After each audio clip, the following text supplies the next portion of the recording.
Good morning. I think we'll suspend for just a minute.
Good morning.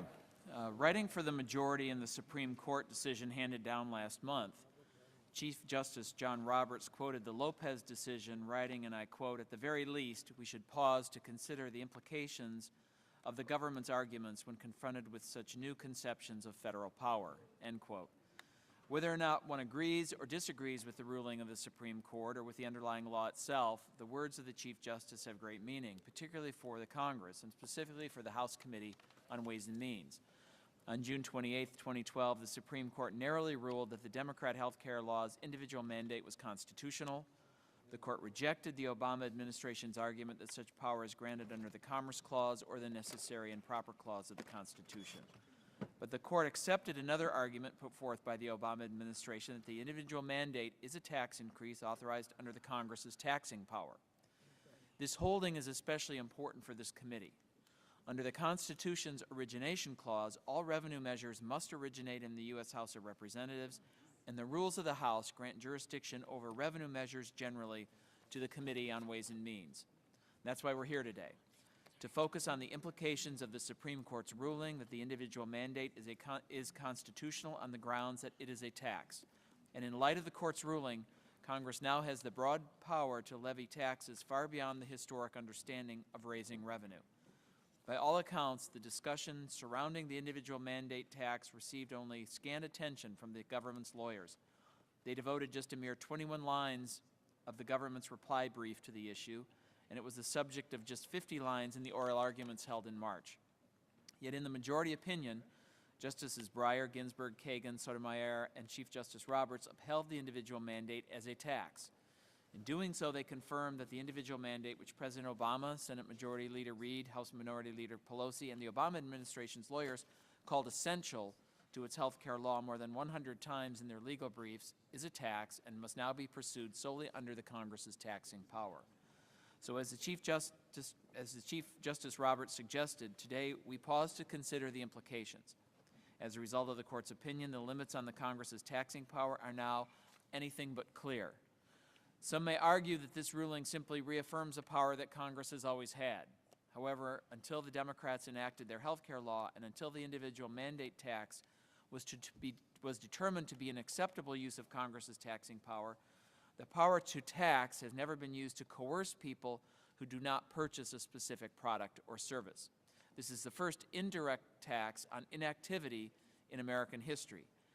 Yet in the case of the Court's ruling that the individual mandate is a tax, both of those notions are reinforced, that absence of action is taxable and that the government can compel individuals to act.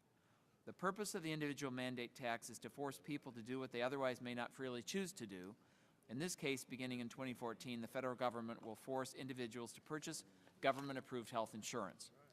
And how is this different than the government requiring Americans to purchase broccoli or pay a tax for not doing so?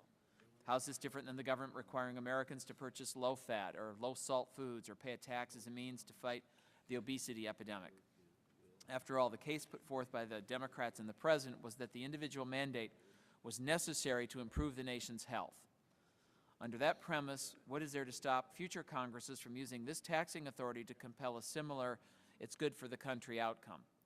If one refuses to purchase the goods and services the government thinks are best for the country, the act of not purchasing can now trigger a tax. Without a doubt, the Supreme Court's ruling that the individual mandate is a tax reveals what can only be characterized as a brave new world, and as such, its implications might be imagined but cannot be entirely known. Chief Justice John Marshall said in the early days of the Republic, the power to tax is the power to destroy. As Congress examines this new taxing power, we must consider whether a future Congress will restrain itself from using the power to control individual lives and decisions, or whether this is just a first step into that brave new world. Those are the issues we'll explore today. I welcome our panel of witnesses and look forward to their testimony. I will now recognize Ranking Member Levin for the purposes of an opening statement. Thank you. Welcome to all of you all of you on the panel.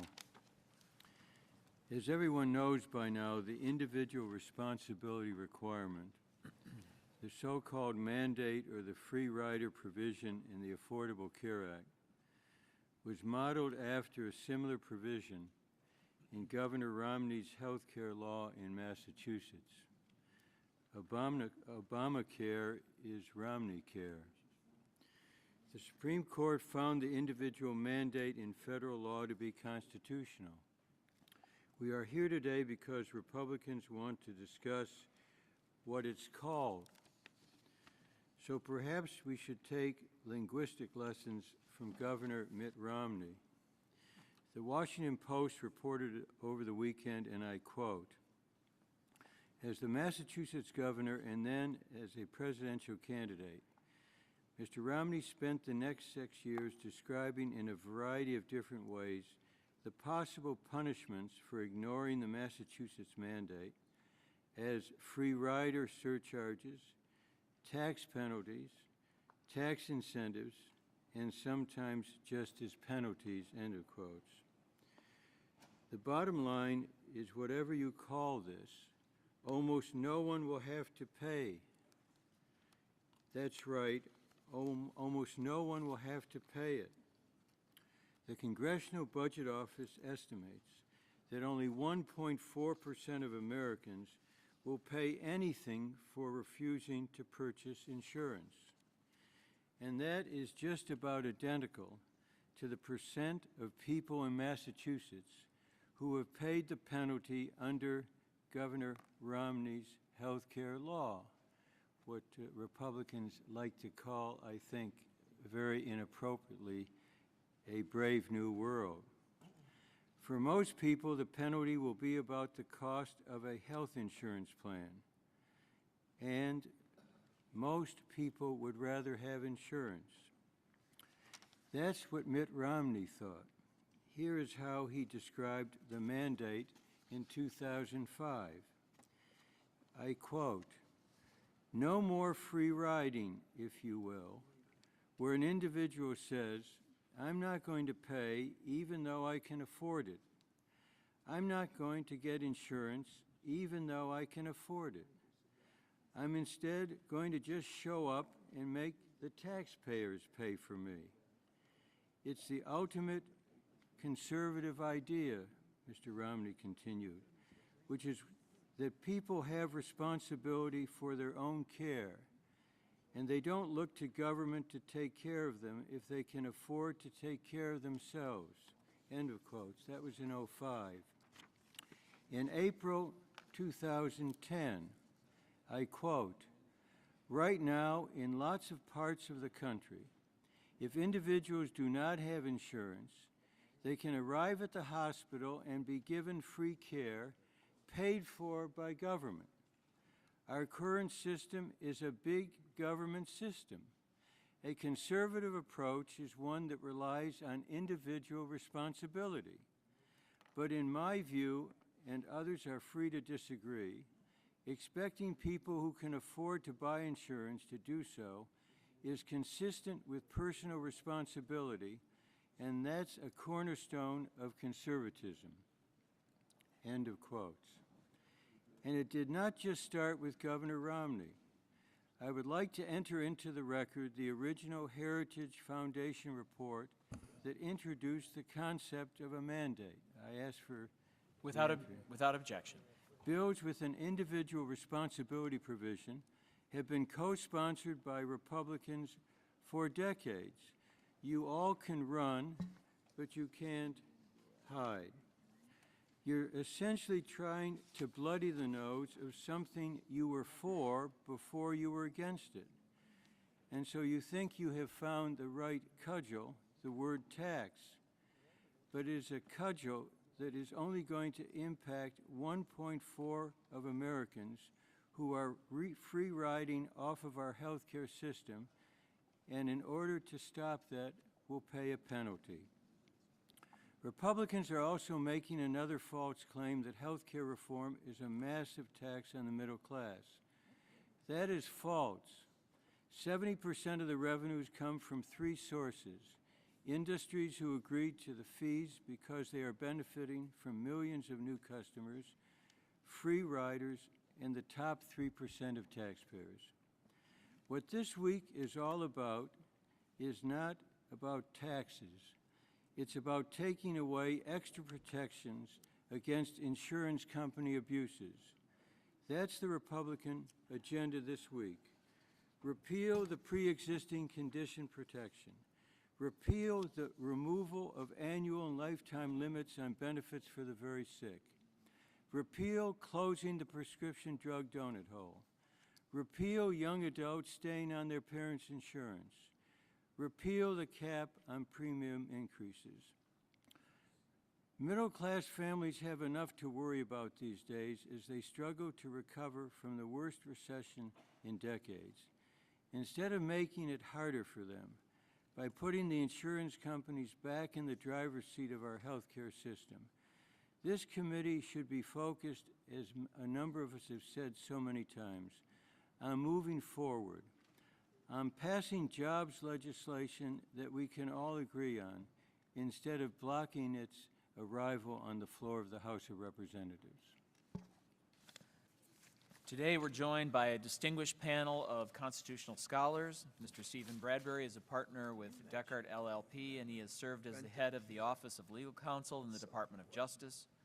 Ms. Carrie Severino is the Chief Counsel and Policy Director to the Judicial Crisis Network and has served as a law clerk for the U.S. Supreme Court and the U.S. Court of Appeals for the D.C. Circuit.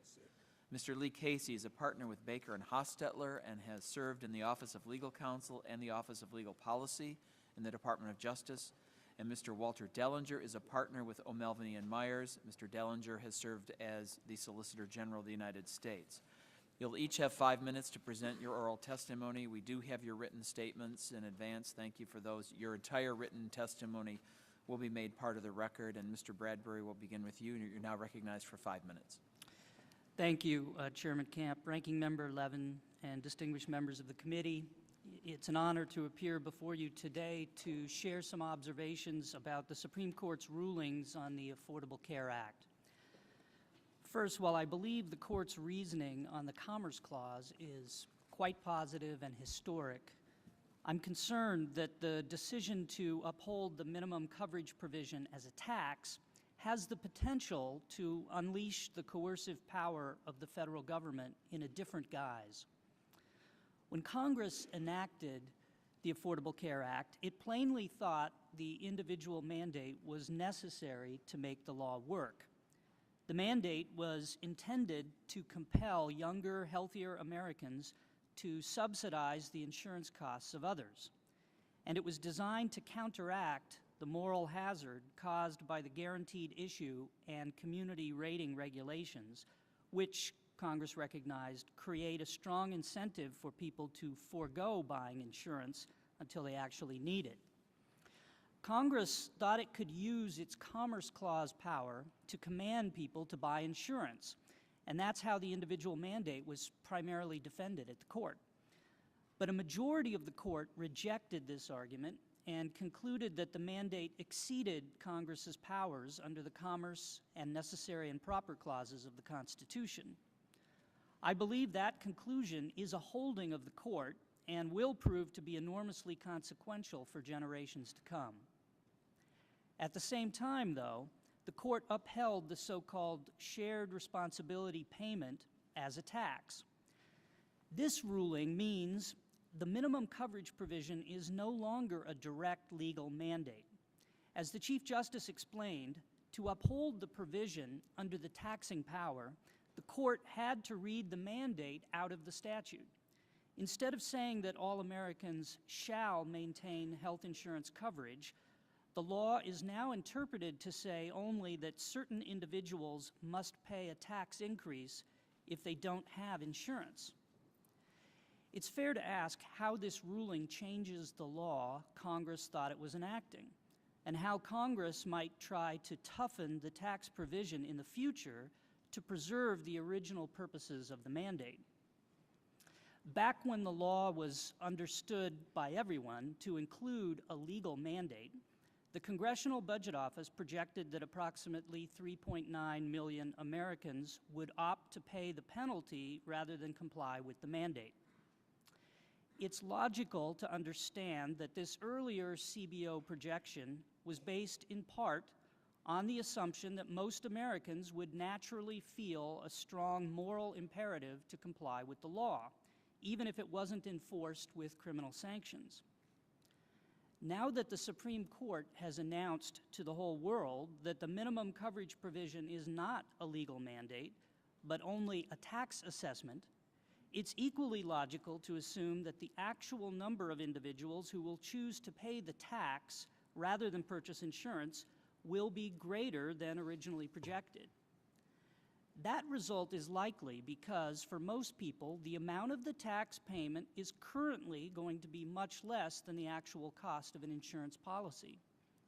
If the number of individuals choose to forego insurance coverage turns out to be larger than Congress thought necessary to preserve the effectiveness of the insurance reforms, we can expect Congress would try to ratchet up the tax in a renewed effort to compel more Americans into the insurance market.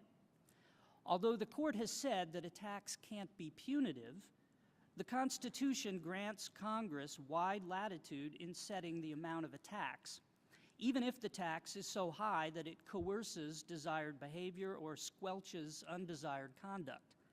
So, for example, Congress in the past has enacted prohibitively high tax assessments on certain things it wished to eradicate, such as marijuana sales or sawed-off shotguns. A future Congress might decide to do the same with the shared responsibility tax, and the constitutional limits on how high Congress could raise the tax are quite undefined. Congress could also introduce the usual tax enforcement measures, such as criminal prosecution for failing to pay the tax and invasive audits by the IRS. And these, too, would make it more draconian for people to choose the tax option rather than purchasing insurance. In other words, just when the court has reaffirmed so resoundingly the limited nature of the commerce power, I fear we could still find ourselves in a world where the government is effectively forcing people to buy something against their will. Thank you, Mr. Chairman. Thank you, Mr. Bradbury. Ms. Severino, you are recognized for 5 minutes. Thank you, Chairman Camp, Ranking Member Levin, and members of the committee. I'm honored to testify before you today about the issues raised by the new taxing power recently described by the Supreme Court in NFIB versus Sebelius. The Supreme Court's decision upholding the Patient Protection and Affordable Care Act was surprising to court watchers because it upheld the individual mandate based on a theory that no other court had accepted and that the parties themselves gave short shrift in the briefing and argument, that the mandate operates as a tax that individuals may choose to pay in lieu of purchasing health insurance. When a case as major as this one is decided on a novel theory that has been so minimally argued, there's a risk that the majority may not have fully anticipated the ramifications of their decision. Unfortunately, the new tax authority described by the court has implications that are nearly as pernicious for our constitutional structure as the Commerce Clause arguments that got all the attention before the decision. First, the majority's interpretation of the taxing power creates a previously unheard of form of tax that is triggered by mere inactivity. Taxes are primarily designed to raise revenue and only secondarily to influence behavior. With few exceptions, when Congress has deployed the taxing power to incentivize behavior, it has always been as a carrot and not as a stick. Thus, tax credits and deductions are given for such favored activities as raising children, purchasing a home, getting an education, or driving a hybrid car. And even where the federal government has used taxes as a stick to change behavior, such as taxing alcohol to reduce consumption, people have had to do some act in order for the tax to apply. But under the NFIB decision, for the first time, Americans will have to act in order for the tax not to apply. During the pendency of this case, many courts and commentators noted the problems of extending the Commerce Clause to allowing regulation of inactivity. And under the Constitution's tax power, the same distinction holds. The Constitution allows taxes on activities such as the capital gains tax, which is triggered when you sell property as a gain. It also allows taxes on inactivity through direct or head taxes. But the Constitution itself strictly limits direct taxes by requiring that they be apportioned among the states. Indeed, the majority opinion clearly acknowledges that the mandate affects the states unevenly and therefore could not pass constitutional muster as a direct tax. Caught in this bind, the court simply declared that the mandate operated as a never-before-seen tax, a tax on inactivity that nonetheless doesn't need to be apportioned. This move triggers the most damaging consequence of the NFIB decision, a massive expansion of the federal tax power. As a result, we must again consider whether the federal government can require people to purchase broccoli, this time by another means. Allowing unrestricted taxes on inactivity will open the door to taxes the likes of which this country has never seen. For example, rather than leaving it to municipalities to incentivize recycling, the federal government could tax those who fail to do so. Because preventative services are now required to be covered by all health insurance plans without a copay, Congress might tax people who fail to take advantage of them. Legislators could even tax anyone who does not own a gun, citing studies that gun ownership reduces crime.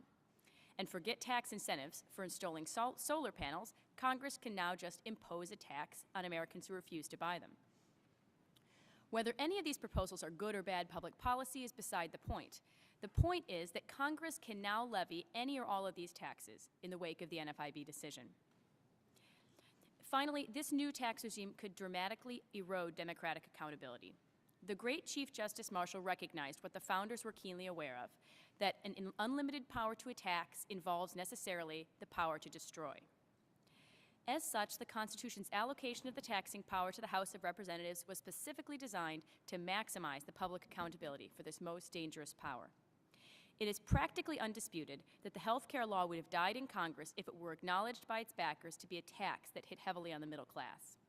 But in the wake of NFIB, Congress now has the ability to pass massive tax increases of virtually any sort without ever having to utter the T word.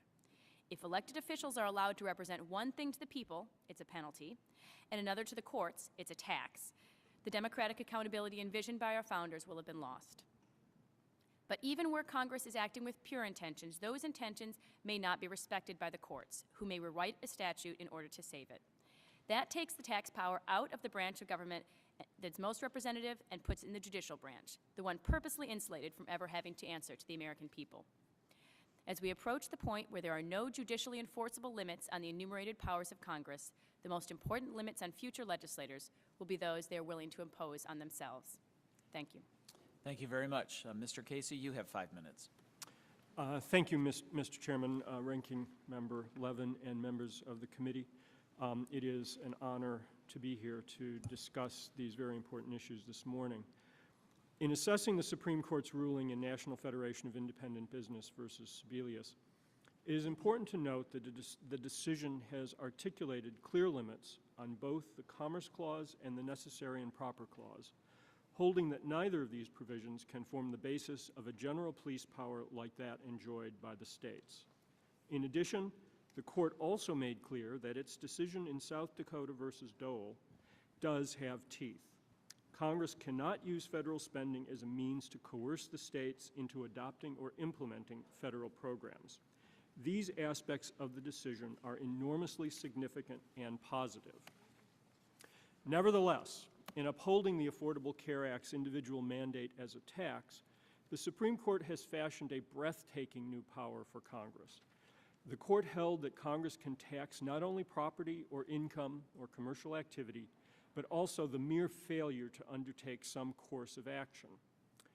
Congress's power to lay and collect taxes has, of course, long been interpreted broadly, But as is the case with respect to Congress's exercise of its commerce power, it is difficult to identify any precedent where a tax has been imposed on the simple failure to buy some good or service, nor is it possible to articulate a neutral, judicially enforceable limiting principle to keep this power from simply serving as the basis for a general federal police power. Nevertheless, the decision having been made, the question becomes what limits the Supreme Court is prepared to enforce on Congress's power to lay and collect taxes. The Court continues to acknowledge that there are such limits, at least in theory. The Court restated its position that a tax which is a mere penalty will not be sustained under the taxing power, although it also declined to decide the precise point at which an exaction becomes so punitive that a taxing power, or that the taxing power does not authorize it. As a practical matter, therefore, the real-world viability of these limitations remains very much in doubt.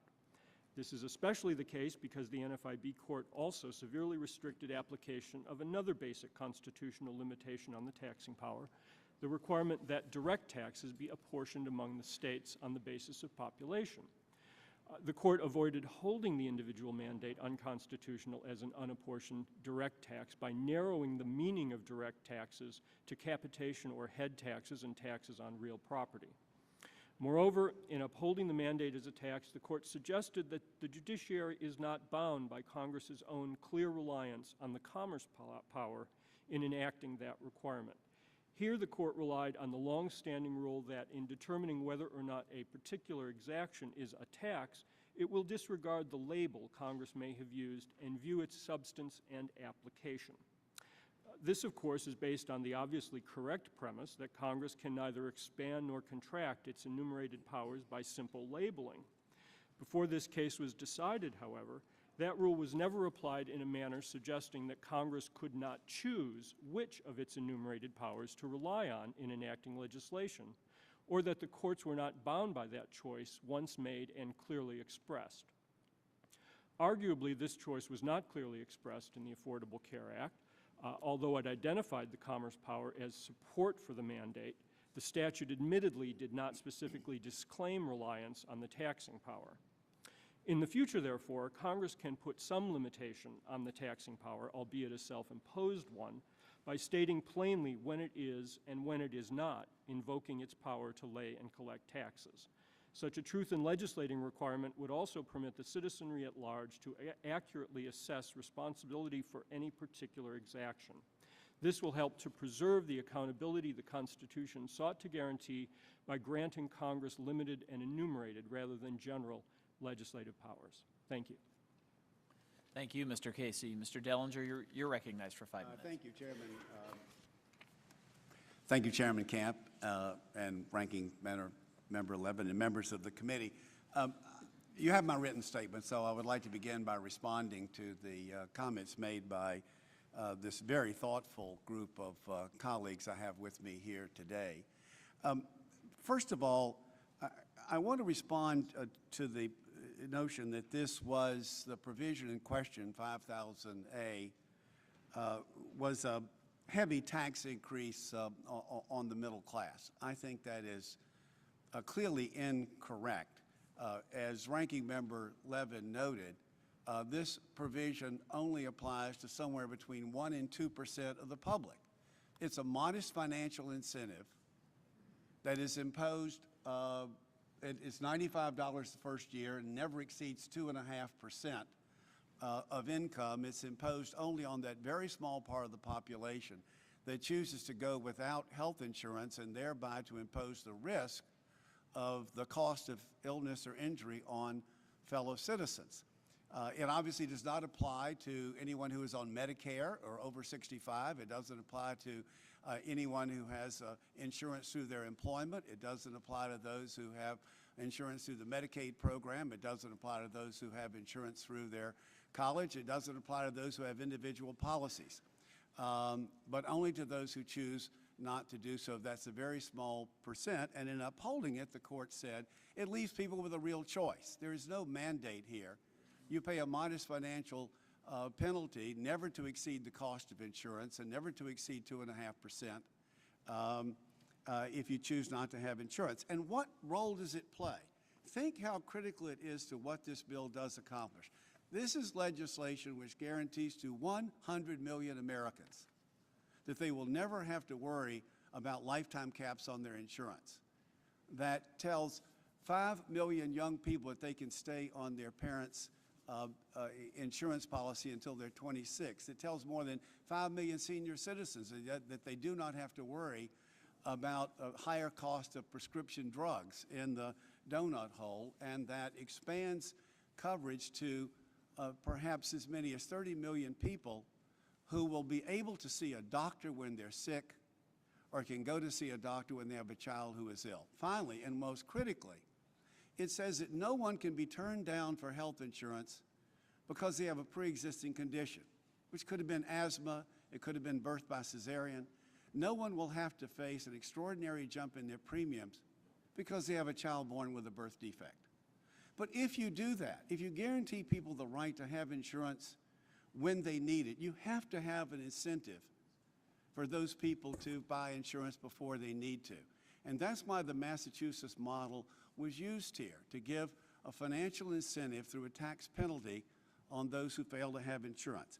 I think it's completely unremarkable, and I, for one, at least, expressed the thought that Chief Justice Roberts might uphold this under the tax power, a completely unremarkable application of settled precedent about the authority of Congress to exercise its power under the clause giving it the right to raise revenues through taxes, excises, imposts,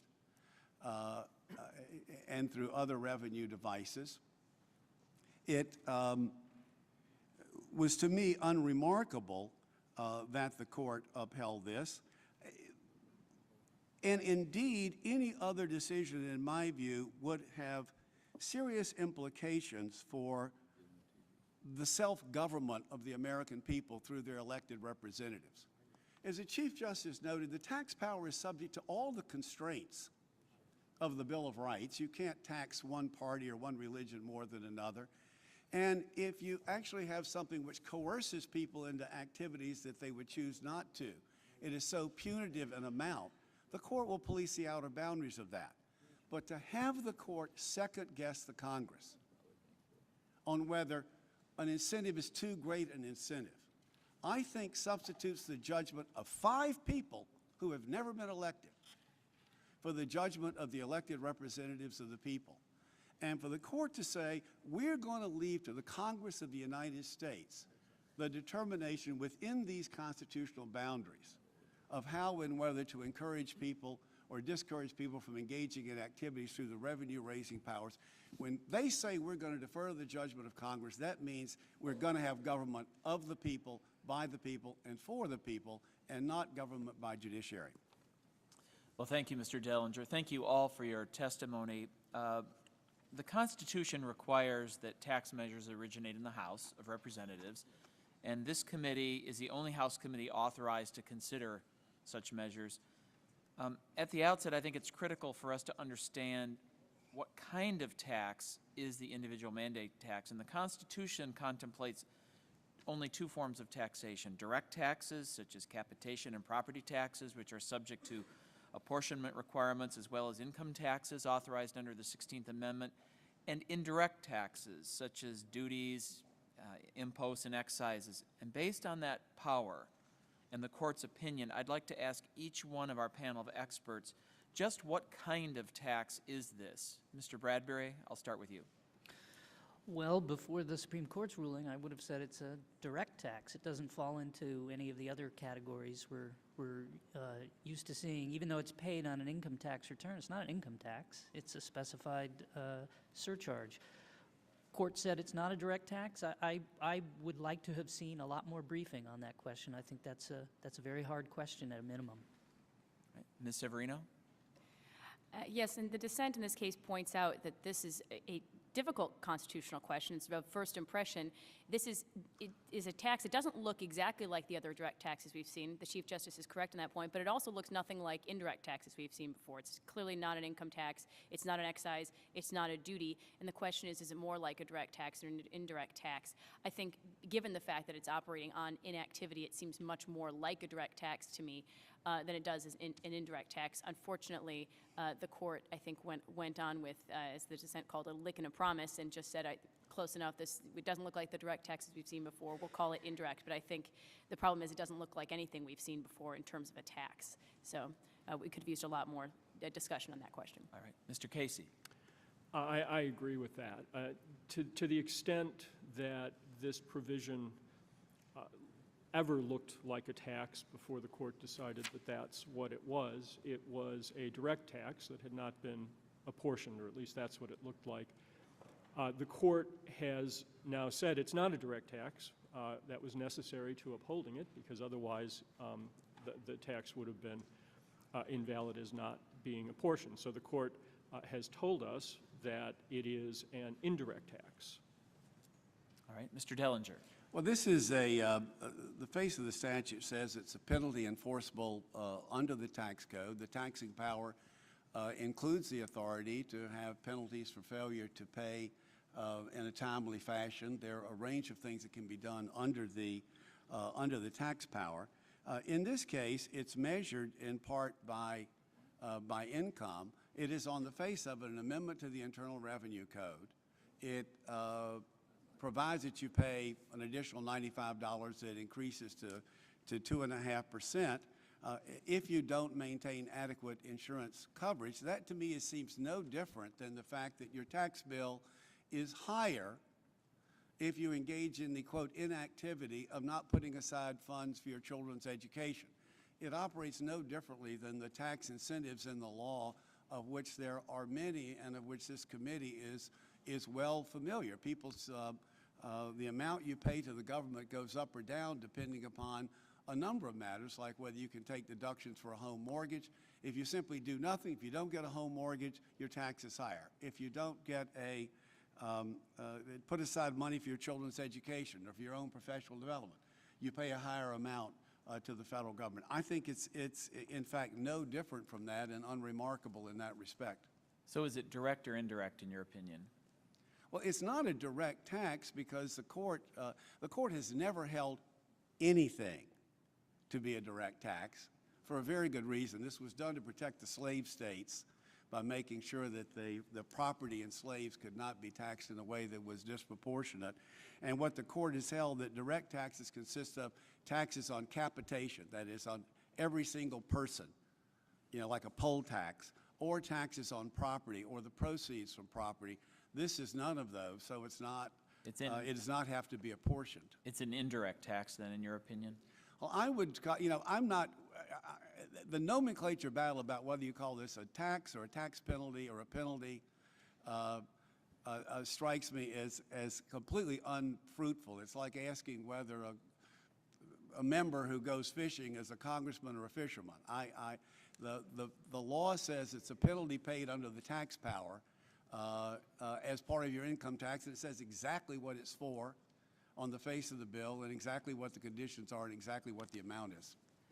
Thank you. Both the original House version as well as the original Senate Finance Committee version of the Democrats' health care law would have allowed the IRS to assess fines, file liens, levies, pursue criminal prosecution, and even impose jail time for failure to buy government-approved health insurance or pay this new tax. These enforcement measures were eventually limited in the Senate version of the legislation by the addition of subsection G, which prohibits the IRS from using these specific tools to enforce the individual mandate tax. Mr. Bradbury, could a future Congress strip subsection G of the individual mandate just as easily as it was put in place? And if this were done, would the IRS then be empowered to fine individuals who do not buy government-approved health insurance, seize their property, and even put them in jail if they don't pay the new individual mandate tax? Yes. If it's a constitutional tax, as the court has said, Congress can use all of its enforcement powers. And there would be nothing to bind a future Congress from removing that subsection if they so chose? Absolutely not. Following the Supreme Court's ruling, the Obama administration and congressional Democrats have argued that only 4 million Americans will be forced to pay the individual mandate, as if this were somehow a trivial number. But it's actually, I think, a larger number than this. The Congressional Budget Office has predicted that an additional 16 million Americans who would not have otherwise purchased health insurance would do so because they're forced to, because of the mandate in the law. And this figure is quite a bit higher than we've seen from the administration. So this brings the total number of people who are directly affected by the individual mandate to about 20 million Americans, which is greater than the population of all but 2 states, California and Texas, and I think hardly an insignificant number. There are also hundreds of millions of Americans who are indirectly affected by the mandate. And as I recall, there are only a few people who are free of the new mandate tax, including illegal aliens. Mr. Bradbury, aren't the overwhelming majority of Americans subject to the individual mandate one way or another? Yes, many of us, hundreds of millions, will need to check a box on our tax return certifying that we have had the insurance required for each month of the tax year. And that covers not just the tax filers, but all their spouses and dependents. So that affects our economic choices. If we choose to drop the insurance we currently have, we will subject ourselves to the tax. So potentially hundreds of millions of people are subject to the tax. And the point I was trying to make is that I think the CBO, as the CBO's $16 million figure suggests, if there isn't a legal requirement, a direct legal mandate, a lot more people are going to choose to pay the tax than buy insurance, thereby undercutting the purpose for the mandate that Congress had in mind and leading, I believe, to a strong impulse in Congress to try to raise the level of the tax and the penalties that apply to enforce it. So as I inquired, not only could the imposition of penalties be changed by a future Congress, but certainly since it's a tax now, the level of the tax could be changed by a future Congress as well, as you point out. Yes, and the Constitution is very unclear as to how high that can go. And even under the current law as written, the IRS will have certain tools available to it to make sure that there's compliance. What would some of those be, for example? Well, they are limited under the current statute, Yes. So that it cannot use the full panoply of its criminal enforcement and other powers. But others may know better than I under the current law what specific tools IRS can use to encourage payment of the tax. Is there anyone on the, Ms. Severino, do you know, or?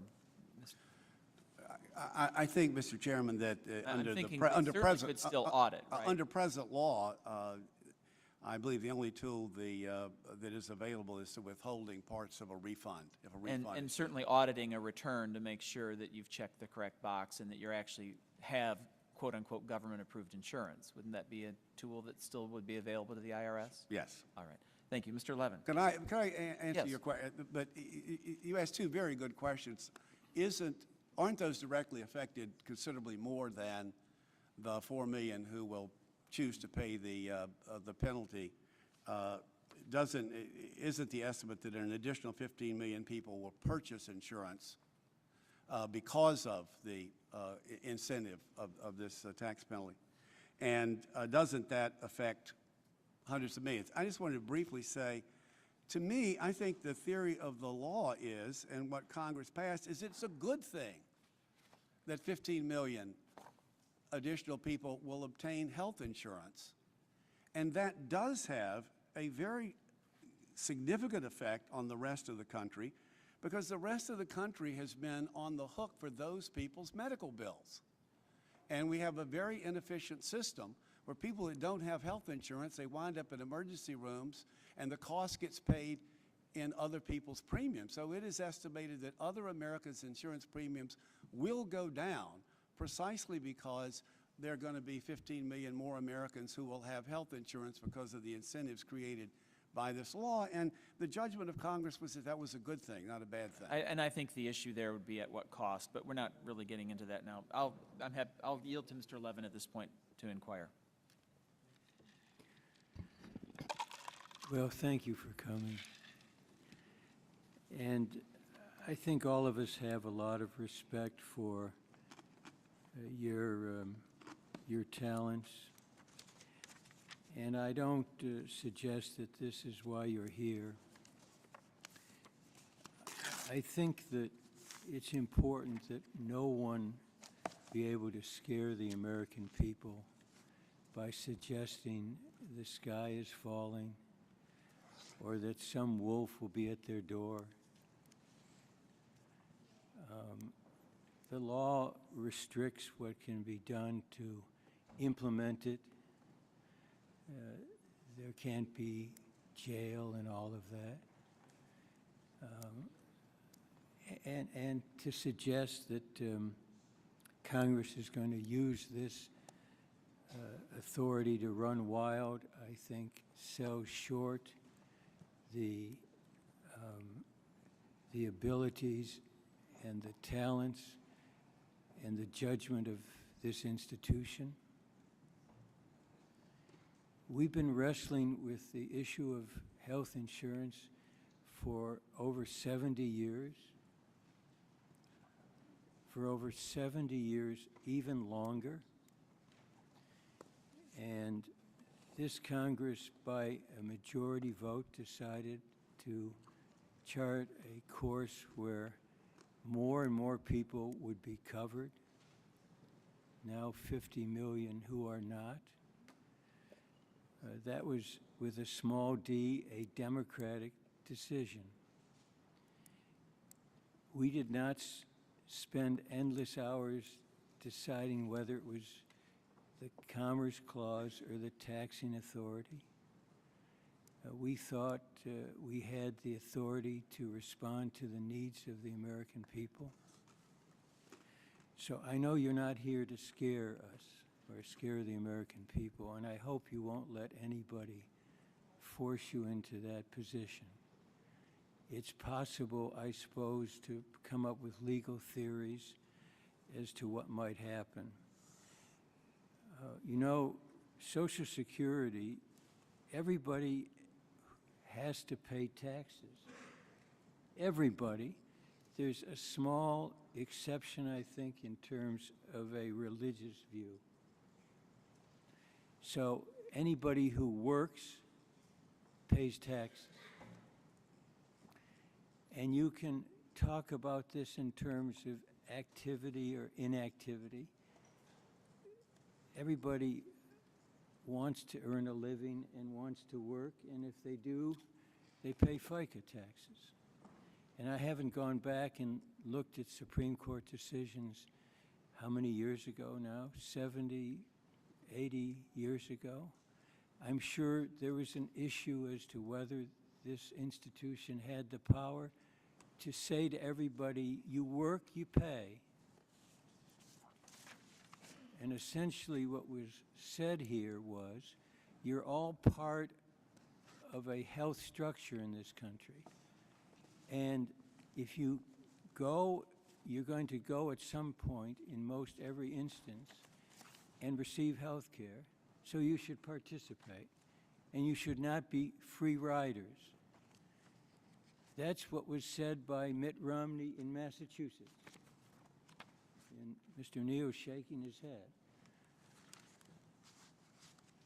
He said, no free riders, and you pay a penalty if you don't have insurance under the taxing authority. That's what the Supreme Court said. So I very much respect your talents, your integrity. I just hope this hearing doesn't turn into essentially saying the sky is falling when it isn't. Essentially what we decided to do was to place some kind of a floor under health insurance so that more and more people would receive it, and that people would not be penalized because of pre-existing conditions or because there were no caps. There were caps on how much they could receive, etc. Thank you. Thank you. Mr. Herger is recognized for 5 minutes. Ms. Severino, did President Obama's Solicitor General Verrilli, in his briefs and at oral arguments, ask the Supreme Court to consider the individual mandate as a tax? Yes, they've made that argument since the district court level. So the Obama administration has argued before the Supreme Court that the individual mandate was a tax. This highlights a concern I have. The president and congressional Democrats clearly went out of their way during the legislative debate to hide the fact that this is a tax. The president himself said it was, quote, absolutely not a tax increase, close quote. Next, they asked the court to consider it a tax, and now they are telling the American people it is not a tax. What does this do to the system of checks and balances? And more broadly, what does this do to government accountability by hiding the ball from the American people?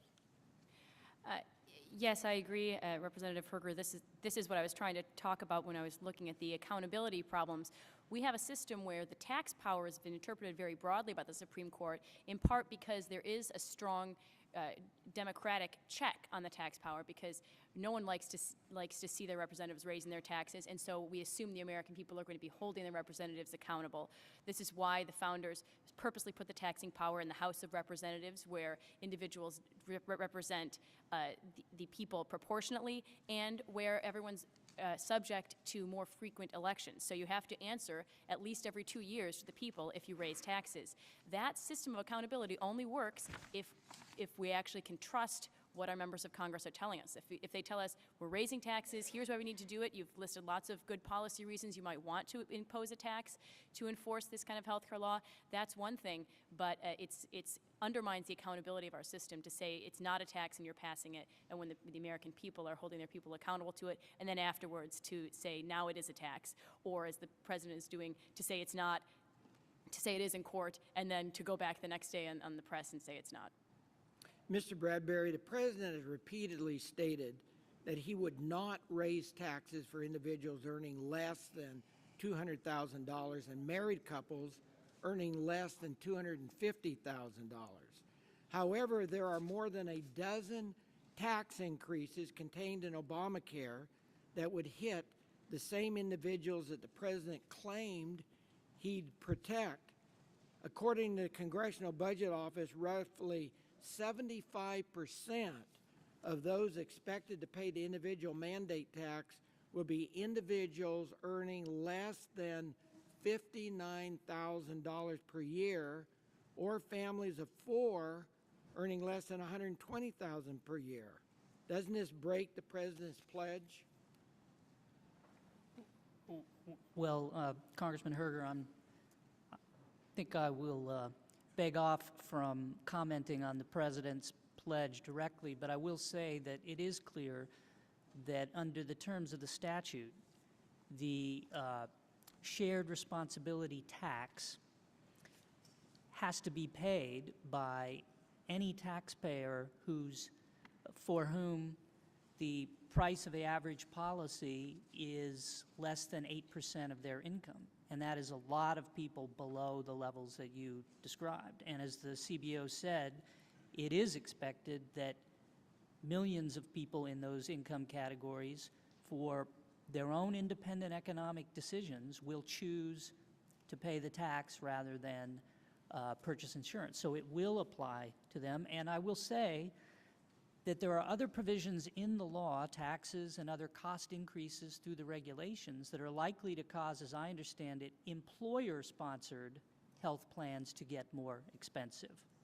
And now that there's no direct legal mandate that requires everyone to have insurance, additional people may choose to drop their employer-sponsored health policies because they're getting too expensive and choose to pay this tax instead. So the numbers could be greater, and I think that's reflected in the 16 million additional people who can be expected, according to CBO, to drop their insurance and pay the tax instead. I have to think that that could even be greater. Thank you. Thank you. Mr. Rangel is recognized. Thank you, Mr. Chairman.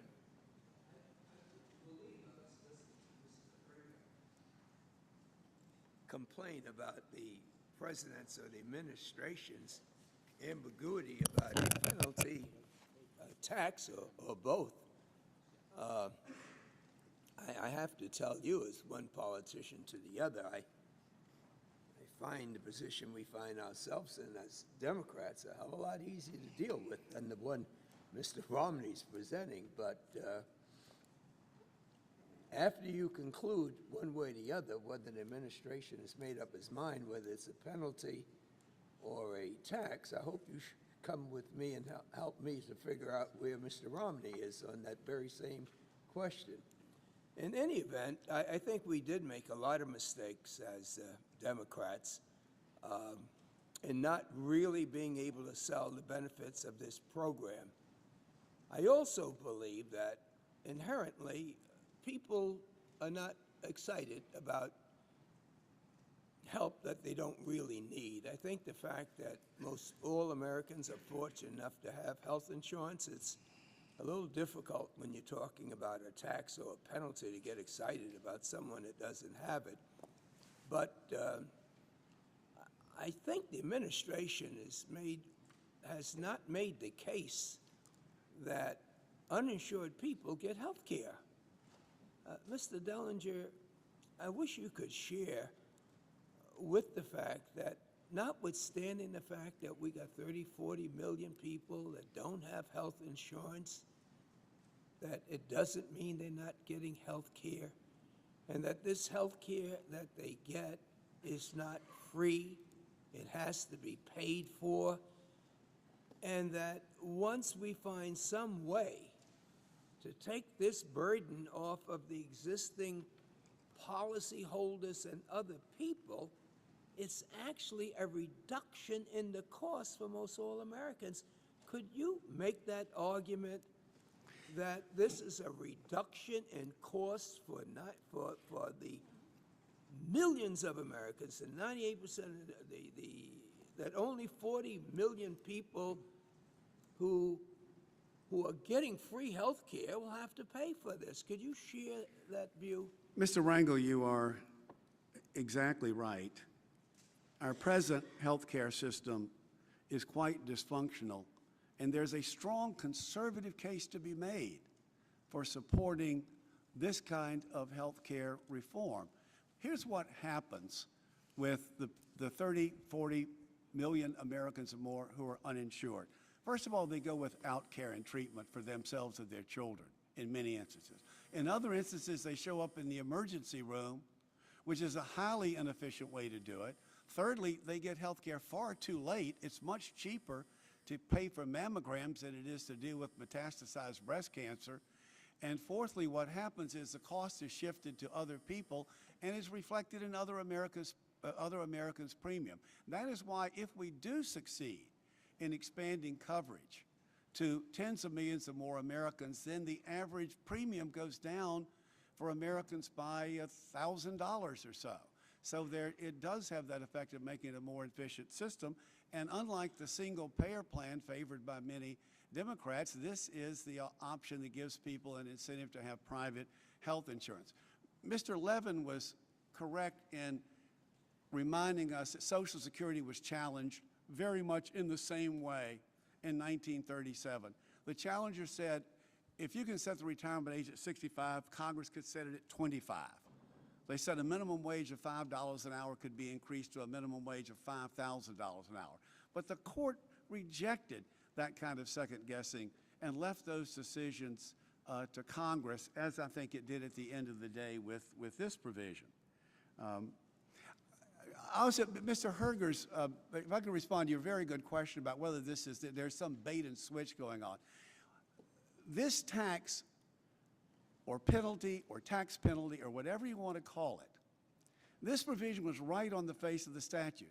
It says on April 15th, as an amendment to the Internal Revenue Code, when you calculate your federal income, if you don't have insurance, you have to pay an additional $95.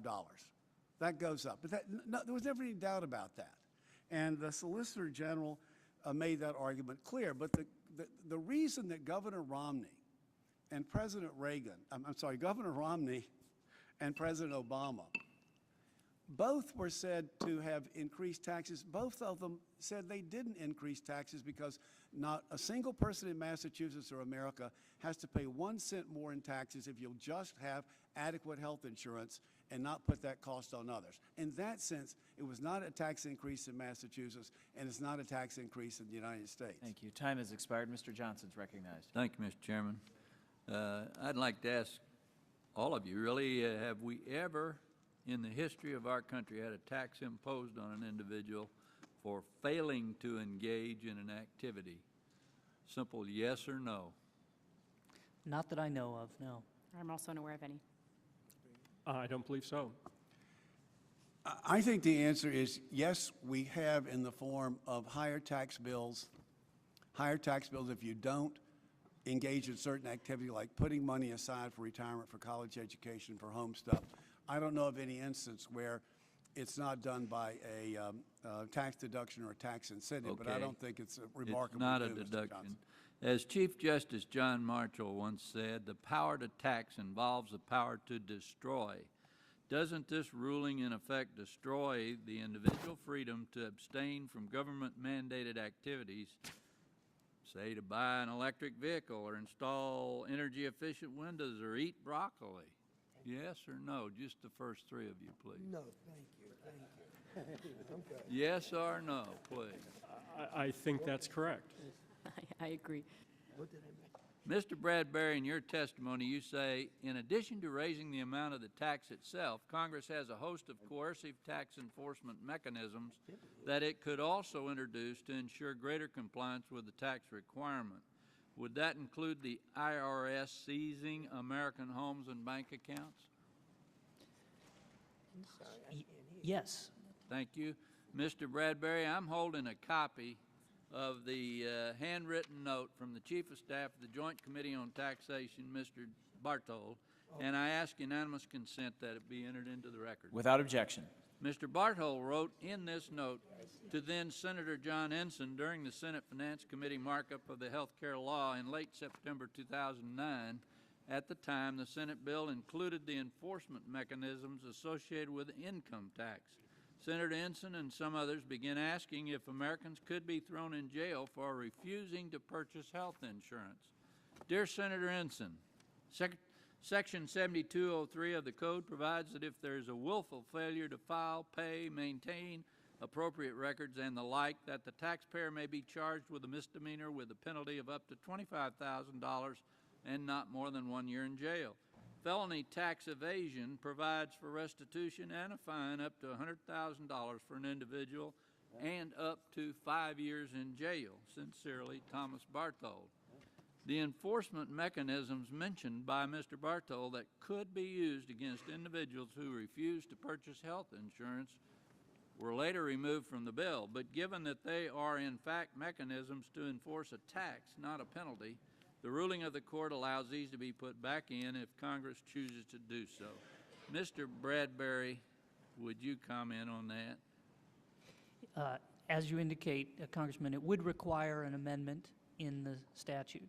But given Congress's broad authority to enforce constitutional taxes, a future Congress could amend the statute to include those kinds of enforcement mechanisms.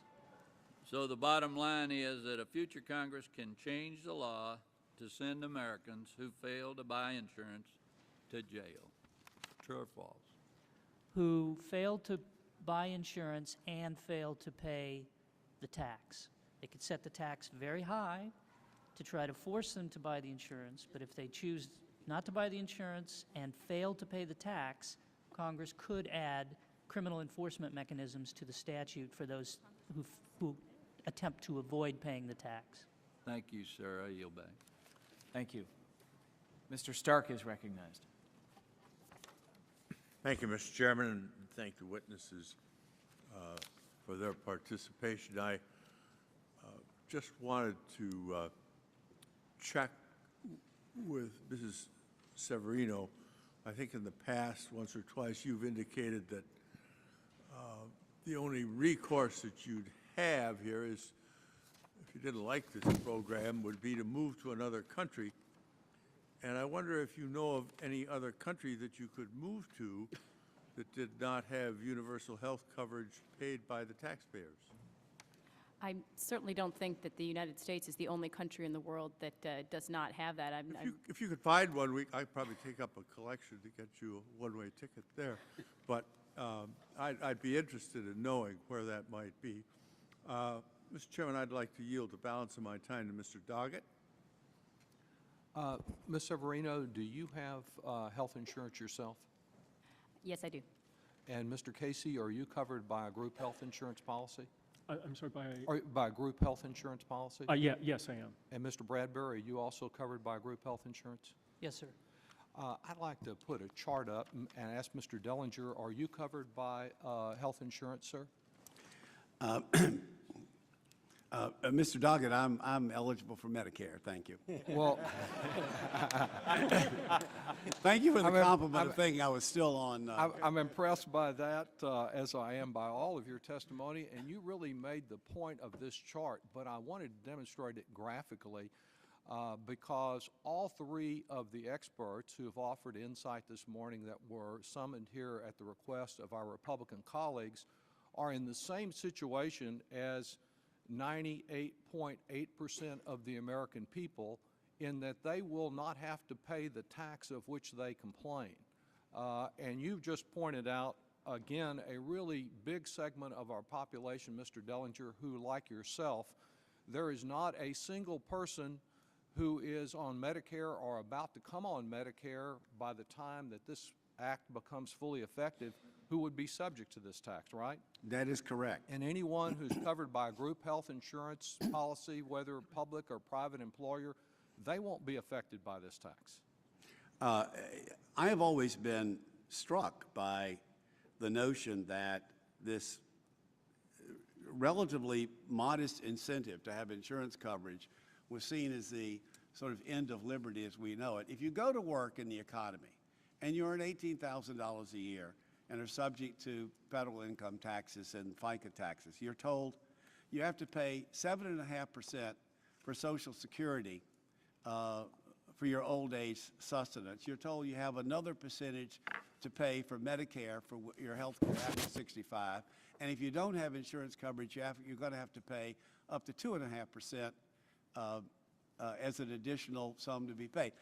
Why would anybody look at that and say, well, the 7.5% for Social Security is fine, the percentage for Medicare is fine, but this last percentage I would have to pay is the end of liberty as we know it, and I'm going to have to move to another country. You know, I welcome your presence, let me say for myself, in the United States, and hope that you remain and engage in these debates. Well, Mr. Dellinger, your point is so significant, and you have made it previously that while the names may have changed on the groups, the same crowd, the same thinking that opposed Social Security, that opposed Medicare, is the same crowd that is out there opposing the Affordable Health Care Act, even though less than 2% of the American people would be directly affected by what Justice Roberts, President Bush's appointee to the Supreme Court, said was a tax rather than a penalty.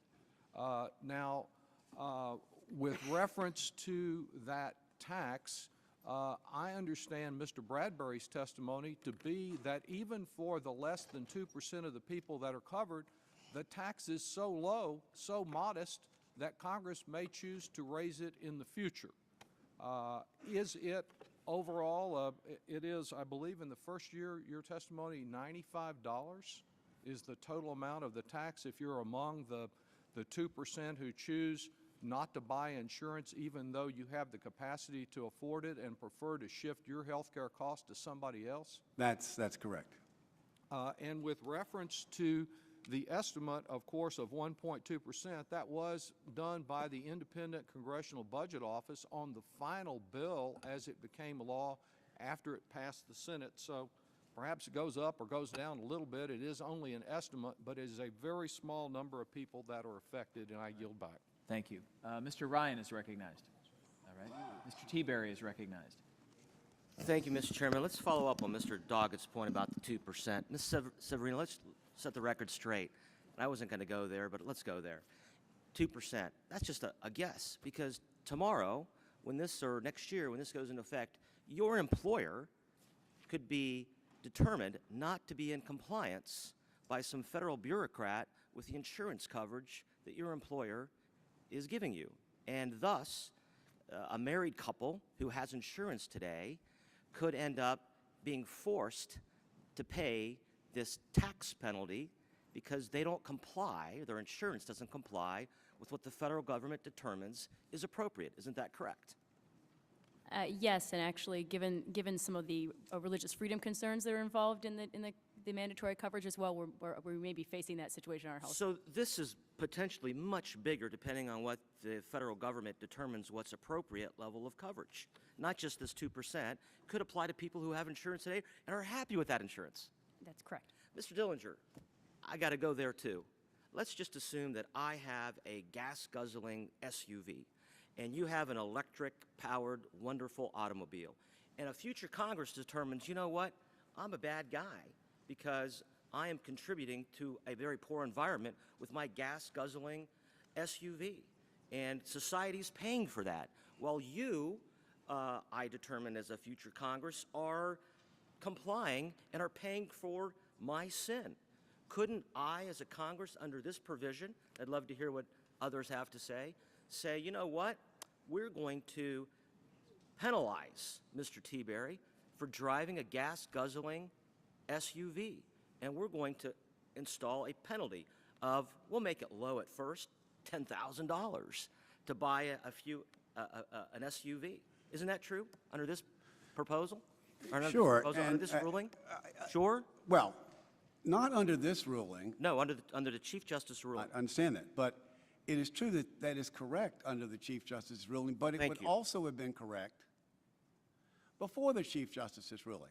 Congress can make, if I'm going to answer the question, Congress may make my tax bill. He answered it. He answered it. I'd like I have only limited time, so I'd like Mr. Teaberry has the time. I'd like the other three to comment as well. Yes or no answers? Yes. Yes, they could do that. Yes. Mr. Levin mentioned earlier about Social Security and that we are all forced to pay Social Security. That's not true. There are police officers, firefighters, city workers, township trustees, township workers, state workers, library workers, public university workers, bus drivers in Ohio that do not pay into Social Security. They pay into a public employee retirement system. Because they have an alternative system. Well, they have to pay into a system. What I was just, Mr. Teaberry has. Mr. Levin, I was just saying, you said all Americans pay into Social Security. The state of Ohio has a different system.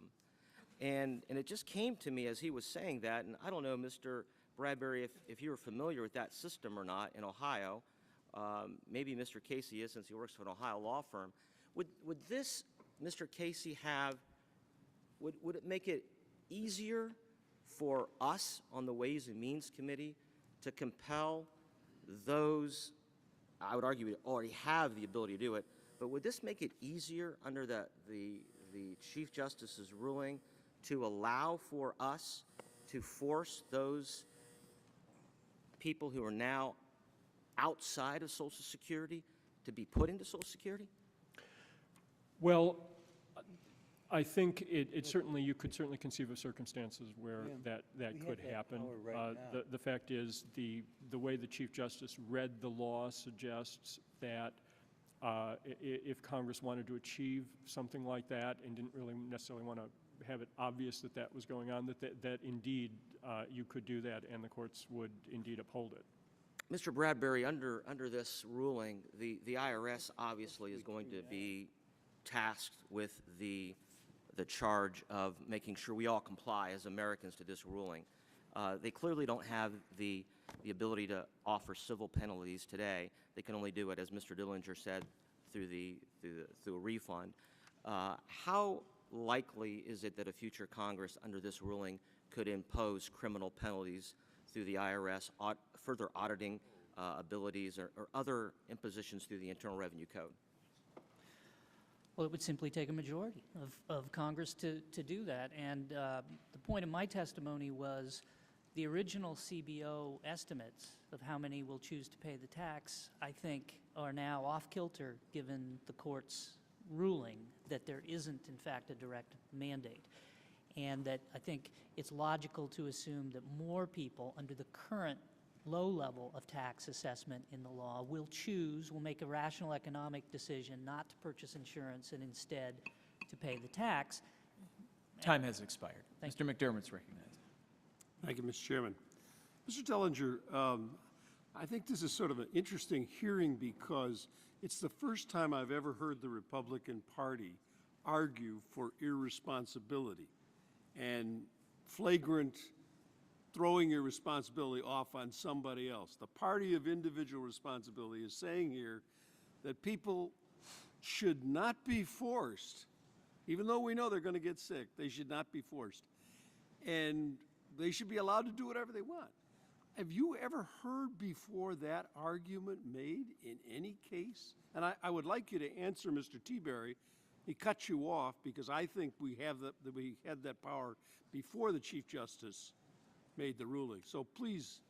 Right. I think, with all due respect to Mr. Teaberry, his question is a good one. Does Congress have the power to create incentives through its taxing and spending power favoring one kind of automobile over the other? The answer is, of course, they've always had that power, whether they do it in forms of a tax credit for people who buy one kind of vehicle or a tax penalty on those who don't.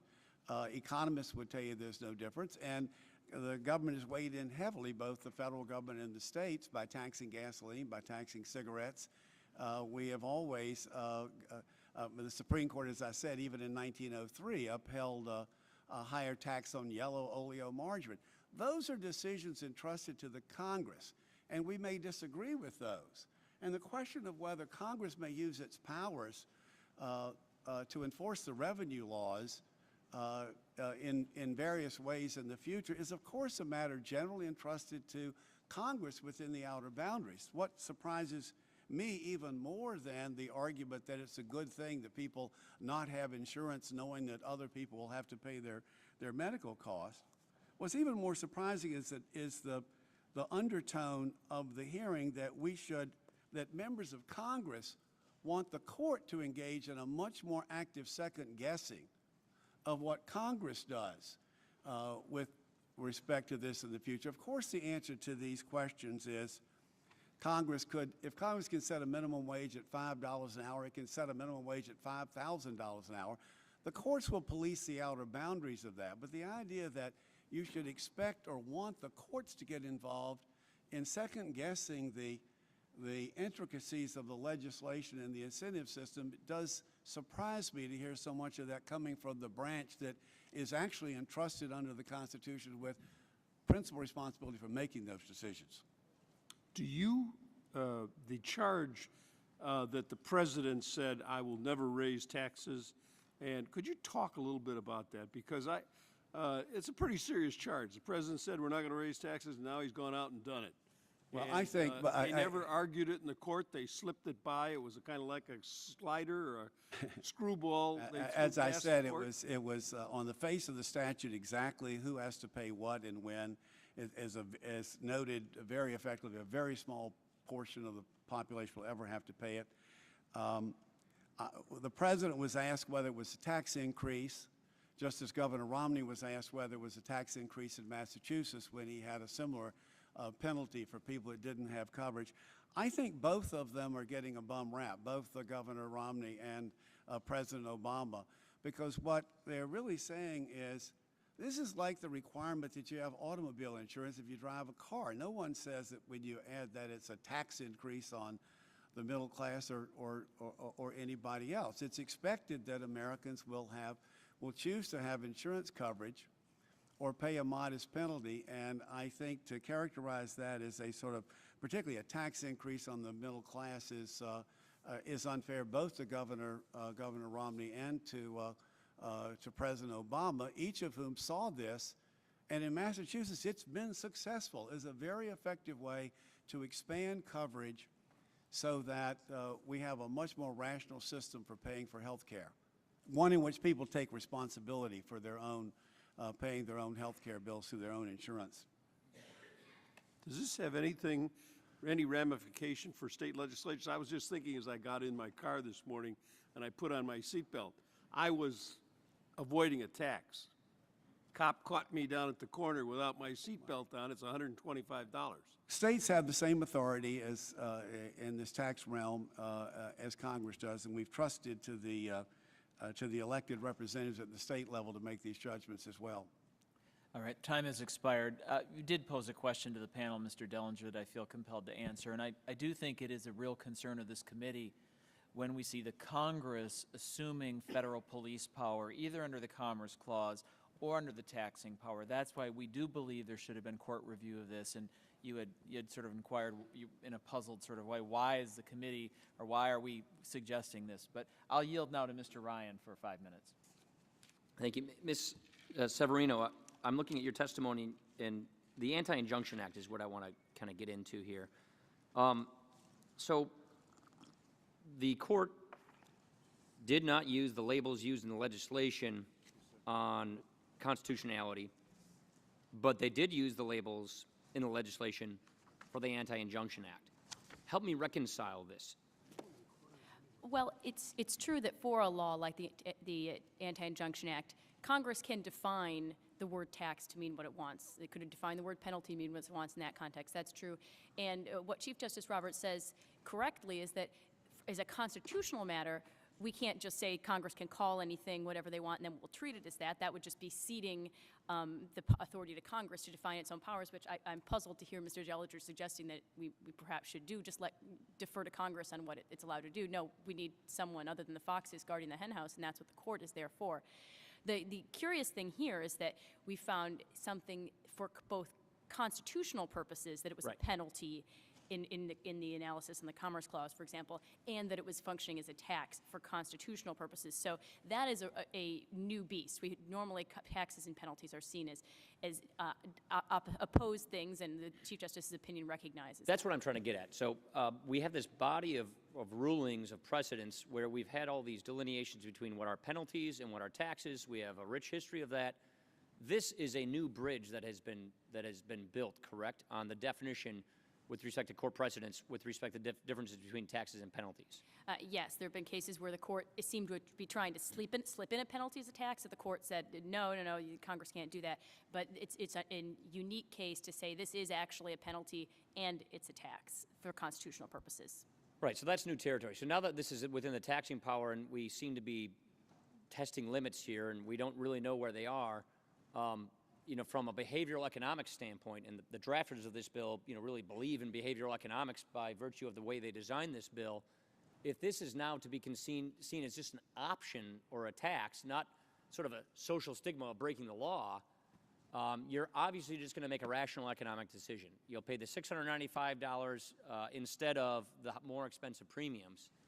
Now, what that means to us, and I think the drafters probably saw this. In the Senate Finance Committee, they had an amendment to lower those penalties because those penalties were originally set at areas where actuaries said were necessary to prevent what they call death spiraling, prevent only sick people going into the insurance markets, in the insurance subsidies, and the healthy people staying out of it because it's a cheaper thing to do. So they had penalties set at such high levels. Well, that's bad politics. So an amendment came in the Senate Finance Committee to lower that penalty to where it is now. Now that it's not even a social stigma, it's just some optional choice, we can't help but conclude this pool will get filled with sick people. Rates will go up, and therefore the subsidies will go up from that. And we believe CBO will probably take a look at that. What that means for us here is we will have a choice. Do we just keep absorbing these much higher federal outlays for these higher price subsidies because there are sicker profile people, or do we raise the penalty to try and prevent that and bring in more revenue? That's the choice that this Congress, if this law stays in place, will be faced with. Let me get your take on it, Mr. Bradbury. I see you shaking your head on this. Does this not, in your view, change the feel and look of this law as more of just an option than an actual penalty or a violation of a law? Well, I agree with you entirely, Congressman. I was nodding, and that was the point I was trying to make. The Supreme Court has now made it clear to the whole world that it's not a direct legal mandate. There's no moral imperative to comply. It's totally optional. It's just a pure economic decision. And look, the rate of the tax assessment was set, as you suggest, at a purposefully very low level. So for most people, the cost of insurance is going to be well higher than this tax penalty. They'll make a rational decision not to purchase insurance and instead to pay the penalty. And under the guaranteed issue and community rating regulations of the law, as Congress recognized, the law itself creates a very strong incentive for people to defer getting insurance and not to get insurance until they're actually sick and they need it. And so you combine those factors together, and you see that the 1.2% could be much higher. And that was the point I was trying to make. And I would say there's a very big difference between this, what the court has now said the federal law is, and the Massachusetts law, where, of course, with the police power in Massachusetts, the legal mandate is a real legal mandate, and the tax penalty is a penalty, an enforcement provision to a moral imperative, a legal mandate. So that's very different because of the police power nature of the state authority versus the federal government. Thank you. Thank you. Mr. Doggett is recognized.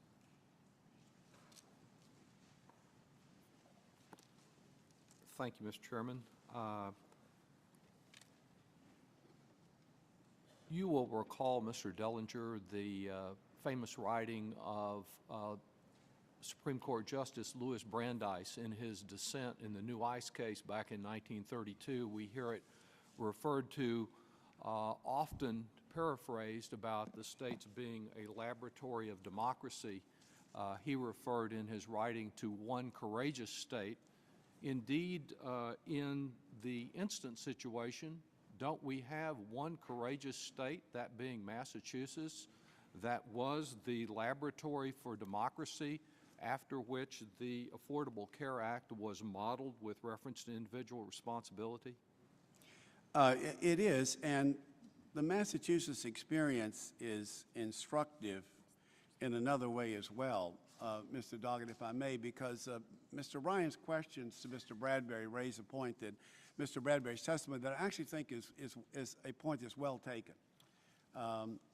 What Mr. Bradbury says, and I think what Congressman Ryan was following up on, is that there may be fewer people who will sign up for insurance once the Supreme Court has said that the provision saying that every individual shall have coverage is not constitutionally enforceable as a legal obligation. So the people will then be looking at the tax penalty, and they will, perhaps as rational economic actors, be weighing the costs and benefits. I think that's a good point. We don't know to what extent fewer people will get coverage because they're told that the exhortation sentence is no longer possible. But in Massachusetts, they did something very effective. They had a very effective campaign under Governor Romney's administration to persuade people that they should sign up for health insurance, that it was the right thing to do. They had members of the Boston Red Sox and lots of other people in Massachusetts saying, I signed up, I've got it. And members of the Boston Red Sox said, everybody should have health insurance. So that, I think if we would try to be more positive about this and tell people, yeah, you could make a rational economic decision that you're better off paying the penalty than you are getting health insurance. But A, you wouldn't have health insurance. You get less effective treatment if you do it. And when you do get treatment, and if you're hit by a bus, other taxpayers are going to have to, and other patients are going to have to pay for your health care costs. So yeah, if you want to do that, you can do that. You can make a rational decision that basically makes other people the insurers of your medical care. But I think we ought to be telling those people, look, everybody, this whole system will work better if everybody should get coverage who can afford it. There are hardship exemptions for those who can't. Those people ought to get coverage, and there's no reason to, and that makes it work. That's what makes it work, to tell insurance companies they can't turn down people because of pre-existing conditions. I couldn't agree with you more. And when people stop hearing that the sky is falling and realize the immense benefits of this, perhaps we'll have the same experience with this tax that, in fact, this laboratory of democracy in Massachusetts has had, whereas I understand it, less than 1% of the people have actually been faced with paying any kind of tax or penalty, because most have been responsible in the very positive, optimistic way that you have viewed it. And the Massachusetts Affordable Care Act has also been the Massachusetts law has been the model for the Affordable Care Act enforcement mechanism also, has it not? That's correct. I yield 1 minute to Mr. Blumenauer. Thank you, Mr. Doggett. I just wanted to follow up on my friend Mr. Teaberry's point about, well, couldn't Congress impose a gas guzzler tax? Well, actually, the Congress has already imposed a gas guzzler tax. And when you contrast that with our treatment of electric vehicles, which pays no federal gasoline tax, and in addition gets a tax credit, there is a massive support that this Congress and the previous administrations, Republican and Democratic alike, have done. So it is a very significant adjustment. And if you compare what some poor soul who's driving a 12-mile-per-gallon beater, because that's all he or she can afford, versus how they are treated with subsidies for electric vehicles, it pales in comparison to this modest penalty that we're talking about here. I appreciate the gentleman's courtesy for permitting me to make that point. We already do it, which you were trying to say to Mr. Teaberry. Thank you. I think the difference is, Mr. Blumenauer, that if you buy a gas guzzler, you pay a tax. And what this would say under this ruling is, unless you buy a low-mileage vehicle, you will pay a tax, which is a different approach to this taxing issue. But Mr. Davis is recognized for 5 minutes. Thank you, Mr. Chairman. I'd like to follow up on that point as somebody who's driven an F-250 Ford pickup truck for the last 15 years, and there's no electric car that can haul or carry the things that I carry in my vehicle in Kentucky, in the heartland. One perspective I'd like to explore comes back to this issue of the policing power and the role of the federal government. Chief Justice Roberts' opinion noted that the enumerated powers to tax and regulate interstate commerce, quote, must be read carefully to avoid creating a general federal authority akin to the police power. This issue of taxing inactivity, to Chairman Camp and Chairman Teaberry's point, is of great concern to me because of the issues that are raised on a much broader perspective and from our federal system. And it also echoes the goals of the Founding Fathers, who during the early debate over the Constitution's meaning sought to limit, quote, the power of levying taxes, close quote, from becoming, quote, a distinct power, close quote, rather than one limited by other powers, in the words of Roger Sherman. The author of the Constitution, James Madison, echoed the same point, that the taxing power was limited to the enumerated powers described in the rest of Article I, Section 8. There's been a lot of discussion about among legal scholars since the Supreme Court's ruling as to whether this limitation stands and the degree to which there's any limitation on the taxing power. I'd like to invite the witnesses to provide their thoughts on this matter, but before going into that, since there's been so much talk about the automotive industry and the purchase of cars, you know, we saw a very interesting overturning of 100 years of commercial law with preferred creditors with the Chrysler and General Motors bailouts. I happen to live in a state where Ford and Toyota did not participate in that and have come out on the side of this very successfully. The bigger question here is, couldn't we in fact impose a penalty under these powers that would mandate the purchase of certain vehicles to benefit constituencies that help the executive branch, help a particular political party, can drive the economic debate in a way that removes the freedom of choice of the American people with these compulsions through increased or punitive taxation, or what in effect is a form of police power. But I'd like to have you comment, if you would, on what this means to the future of jurisprudence. I see this as a great hinge and turning point in what the Constitution is going to mean in the next 100 years. Mr. Casey? Yeah, I think you raise very important issues, and I think it's important to make clear that the reason this decision is scary has nothing to do with health care. It has nothing to do with the amount of tax that people may or may not pay. The fact of the matter is, this law was not passed as a tax. On the face of the law, it is not a tax. It does not use the language of tax. Congress, God knows how to raise a tax when it wants to. There is a page and a half of findings in the law referencing the Commerce Clause. In order to uphold the law, because the court agreed that passing this under the Commerce Clause would indeed involve the creation of a federal police power, which is impermissible, the court rewrote the law to create a tax, and that is what is so scary, first of all, because that's not what Congress meant to do, and second of all, because in doing so it suggested that the kinds of taxes Congress can pass are far broader than we ever thought before.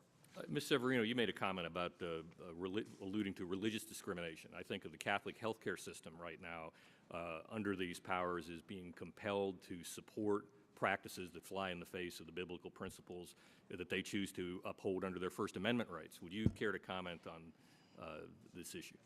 Certainly, I think it's just another category of people and organizations that may be forced into paying these taxes and not just having their employees paying the individual mandate penalty perhaps, but also the employer penalties because of a heretofore unseen expansion into religious freedom. I mean, even the Clinton health care bill had a exemption for religious freedom far broader than the very cramped, narrow reading of the exemptions we see in the current law, and it's unfortunate to see that implication.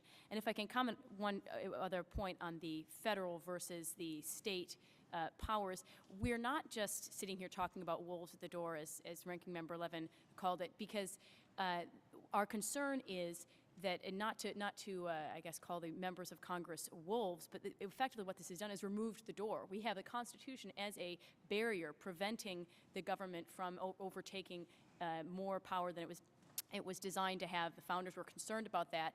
Our concern is that now that the court has effectively removed the door, should wolves come, should a government that decides to expand its power beyond an appropriate reach come, now we no longer have those constitutional Well, for boundaries example, on protecting that us. point, and coming back to this issue of police powers of the state, there is an interesting case in New Mexico right now that's been prosecuted against a... I'm afraid time's expired. Okay, I'll yield back. Thank you. All right. Mr. Thompson's recognized. Thank you, Mr. Chairman. Mr. Dillinger, during the course of the debate on the Affordable Care Act, I met with a number of people from my district who were hurt by the fact that they had lifetime caps on their insurance, people with pre-existing conditions who couldn't get insurance, parents of little kids who their kids had very serious medical conditions and they run up against the lifetime cap and they're just 100% exposed with no help. I met with a young man after passage of the bill who was a hemophiliac, and he's now, the lifetime cap's not a problem for him anymore. Matter of fact, he started his own business and has hired employees. I have commercial fishermen in my district, the north coast of California, who since 1981 have been denied access to health care because of some port hospital, port physician issues. They've had to go out into the private sector and buy their insurance, and quite honestly can't. They're over the top on passage of this bill. They finally, after all these years, are going to be able to get coverage. In my district, we had an uncompensated care cost of $50 million last year, and I'm told that works out to be about $1,000 per person who buys insurance, that they have to pay more. You could call it a tax, I guess, on the people who already have insurance. Those three groups of people that I mentioned, do you think they're home right now fretting over whether or not this is a tax?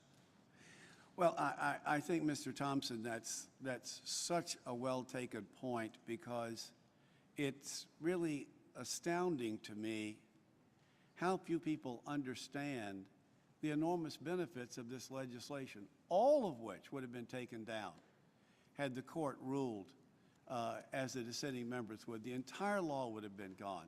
The freedom from caps for your hemophiliac constituent, the ability to be covered by your parents' policies, the right to get insurance even though you've had asthma or some other pre-existing condition, all of that would have gone down. And when I say that I think the concern about what Congress may do with its tax powers, I understand Ms. Severino's point about the importance of judicial review. We've used it to protect religious minorities. We've used it to protect freedom of speech.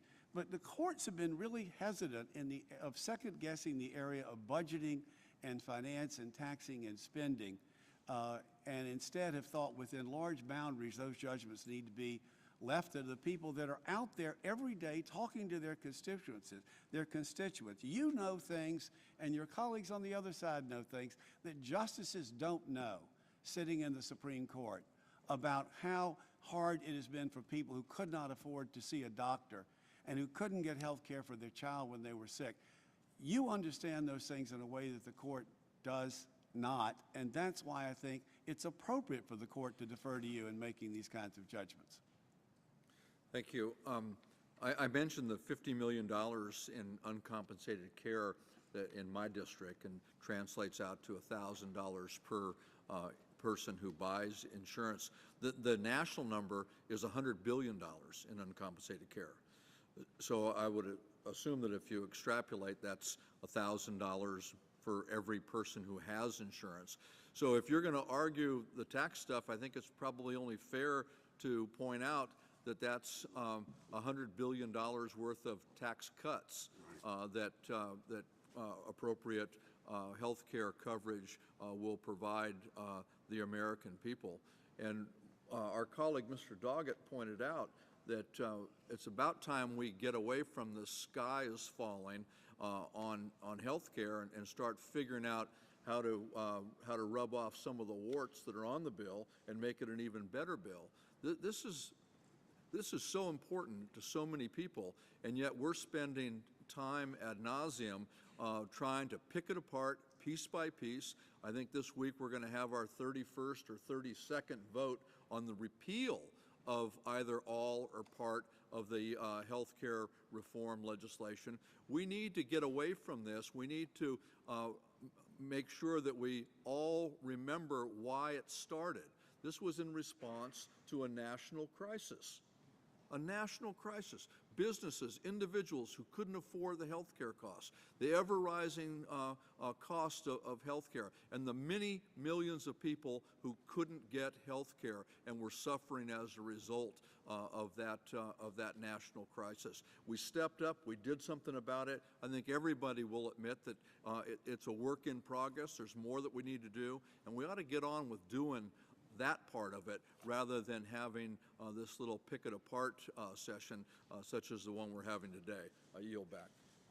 Mr. Reichert's recognized. Thank you, Mr. Chairman. Here we go again, discussing another false statement that was told to the American people in order to sell the health care law. First, they said if you like your health care plan, you can keep it. Well, we know that's no longer true. And last week, the statement that was made that the mandate is a penalty, not a tax, was overruled by the Supreme Court. And so, Mr. Dellinger, I'd like to just comment on a couple of statements you made. First, the answer to the is it a tax or an indirect tax or an indirect tax or a penalty. The congressman going fishing, or the fisherman who's the congressman fishing, the bottom fact here is the line's in the water. The government, you call it a tax or a penalty, but the American people, I don't think, are fretting whether or not it's called a tax or a penalty. All they know is that the federal government has its hand in their pocket. Right. And I don't think they're too happy about that. They want jobs. And the point that this is a 2,700-page bill plus. I don't think we're picking it apart. We're just trying to learn a little bit more about it. Just trying to find out what's in it. We're just kind of doing what Nancy Pelosi told us to do. Read the bill, find out what's in it, after it was passed, unfortunately. So, Mr. Dellinger also made a comment that this 1% or this tax doesn't affect Medicare, Medicare Advantage, but in fact, really, Medicare and Medicare Advantage taking a $523 billion cut, $200 billion just to Medicare Advantage. Where are those seniors going to go? They've got to go to a personal policy. Well, the personal policy after 2013 will no longer, by this law, allow people to enroll in new policies. There are also going to be a limit on the amount of insurance they can have added to that policy. So where are they going to be finally driven? Out of the personal insurance policy. And you also mentioned it's not going to impact the employer insurance providers.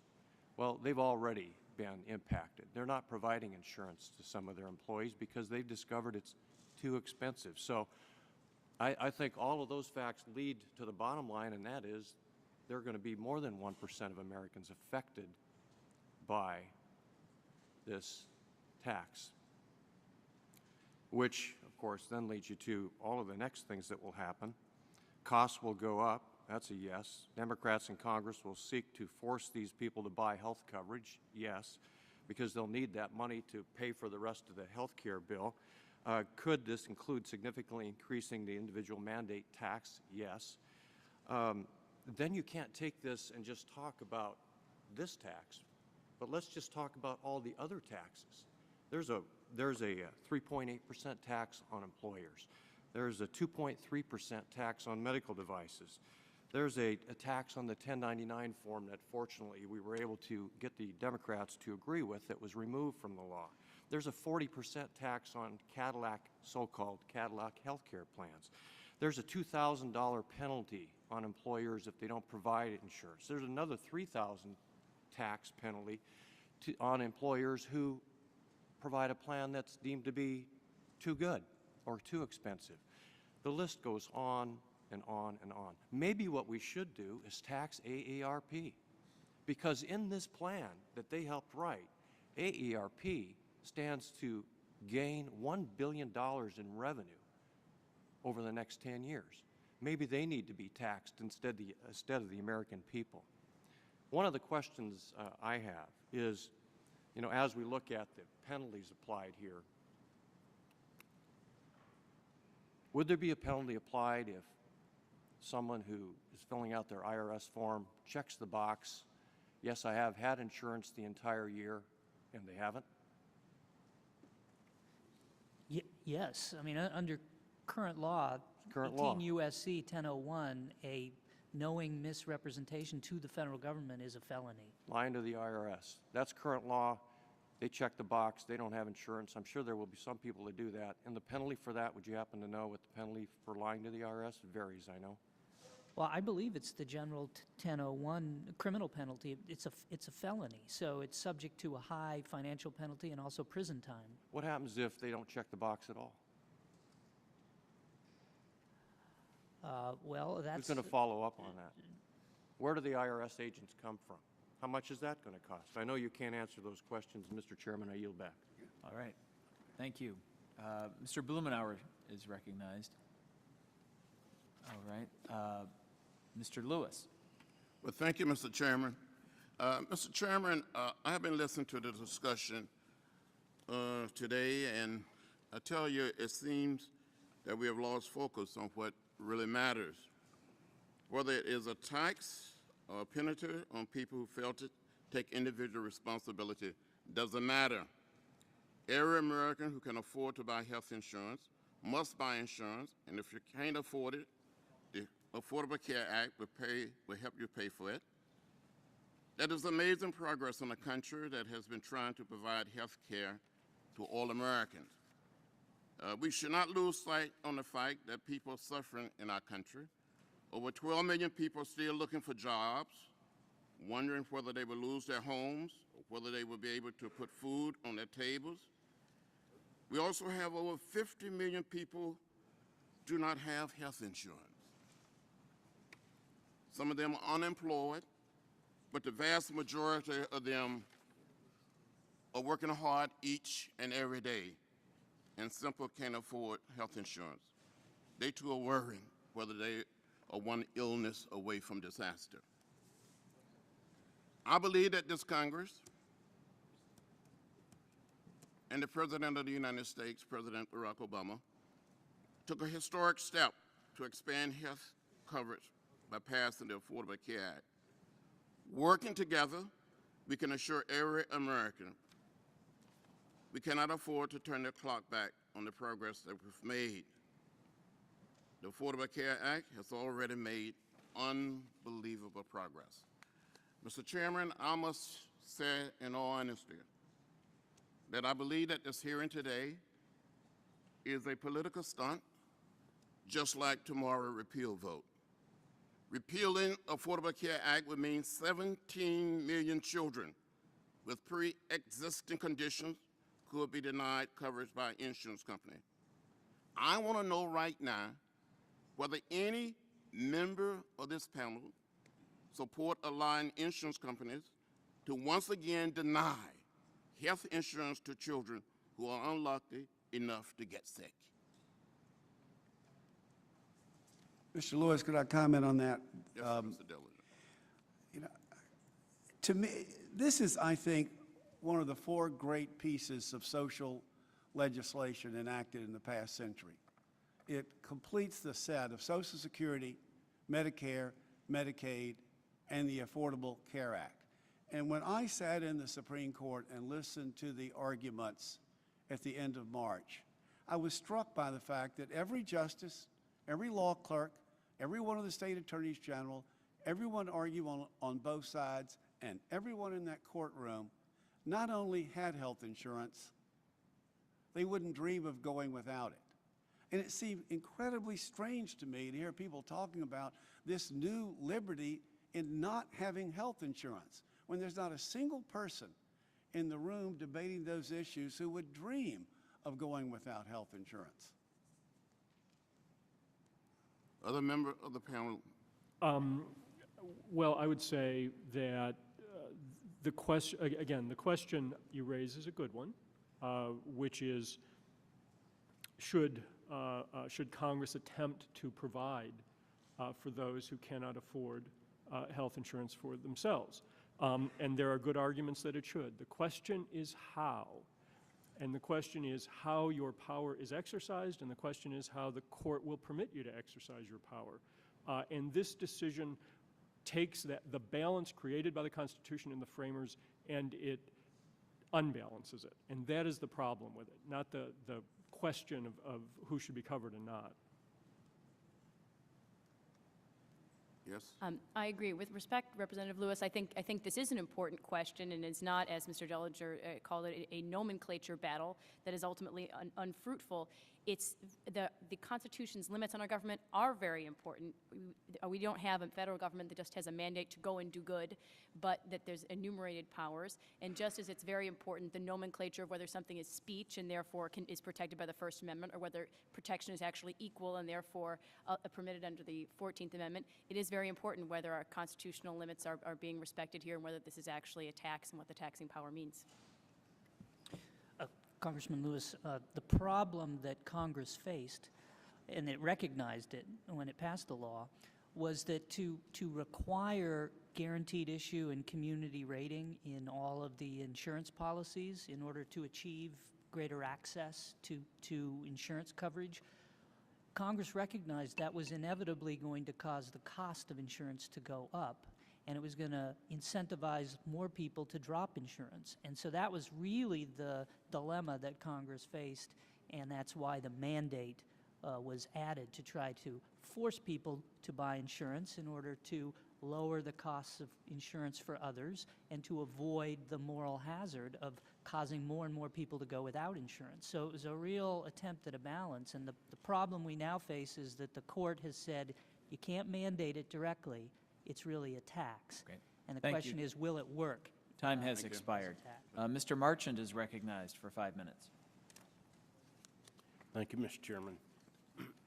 I would like to discuss the part of the argument that we have not discussed yet this morning, and that was the interpretation of the Supreme Court of the state's responsibility in the mandate as it related to the expansion of the Medicaid and the Medicare, because when we all go back home now, our state legislators and our governors are most interested in the mandates that were placed on those governments, because in fact, although part of the bill, part of the law was declared a tax, the expansion of Medicaid to the states is always going to have been a tax, because the states were going to have to come up with hundreds of millions of dollars in their matching amounts to match the expansion,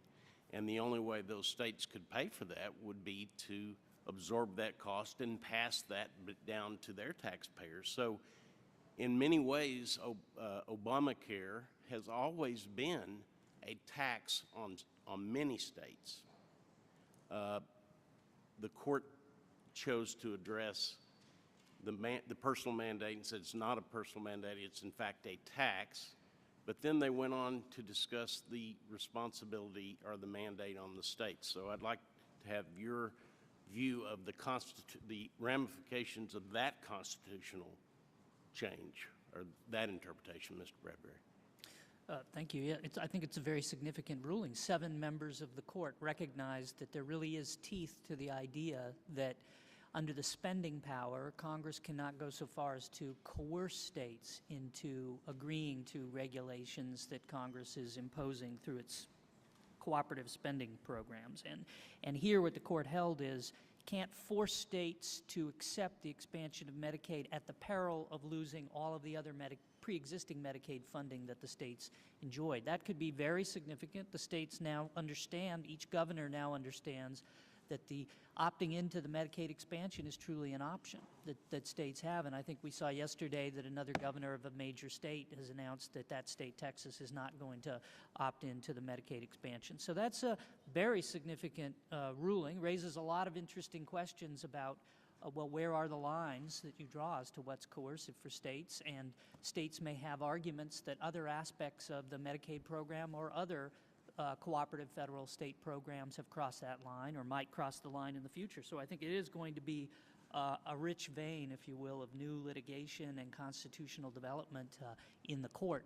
The mandate has a lot of implications for state costs, too, because I think as the states that were in the Supreme Court made clear, the mandate, if it were a legal mandate that applied to everybody, not just the people who can afford to buy insurance and will have to pay the tax, but lower income people as well, it was going to cause a lot more people who are eligible for Medicaid to opt in, to actually choose to subject themselves to Medicaid or become a patient under Medicaid, and that was going to increase the cost to states very greatly. They recognize that. Unclear now whether that's going to happen or to what extent that will happen, because we now know it's not a mandate that applies to those people. It's just a tax that applies to people with a little bit higher income who can afford to buy. So one of the major premises of the Affordable Health Care Act was that it would force millions more people into the system, which would create a larger pool, which would in effect create a smaller premium or a savings in premium. But in fact, as a result of both of these rulings, it's probably going to have a result of a significant millions less people participating. And so the premise that this Affordable Care Act would lower premiums is probably going to be erased. And the federal government, in fact, may be building on what Chairman Ryan said. What will probably happen is that since there is no savings, the system will create significant deficits to be implemented. And those deficits will have to be covered by cutting spending or raising taxes, and that responsibility will fall completely on the Congress.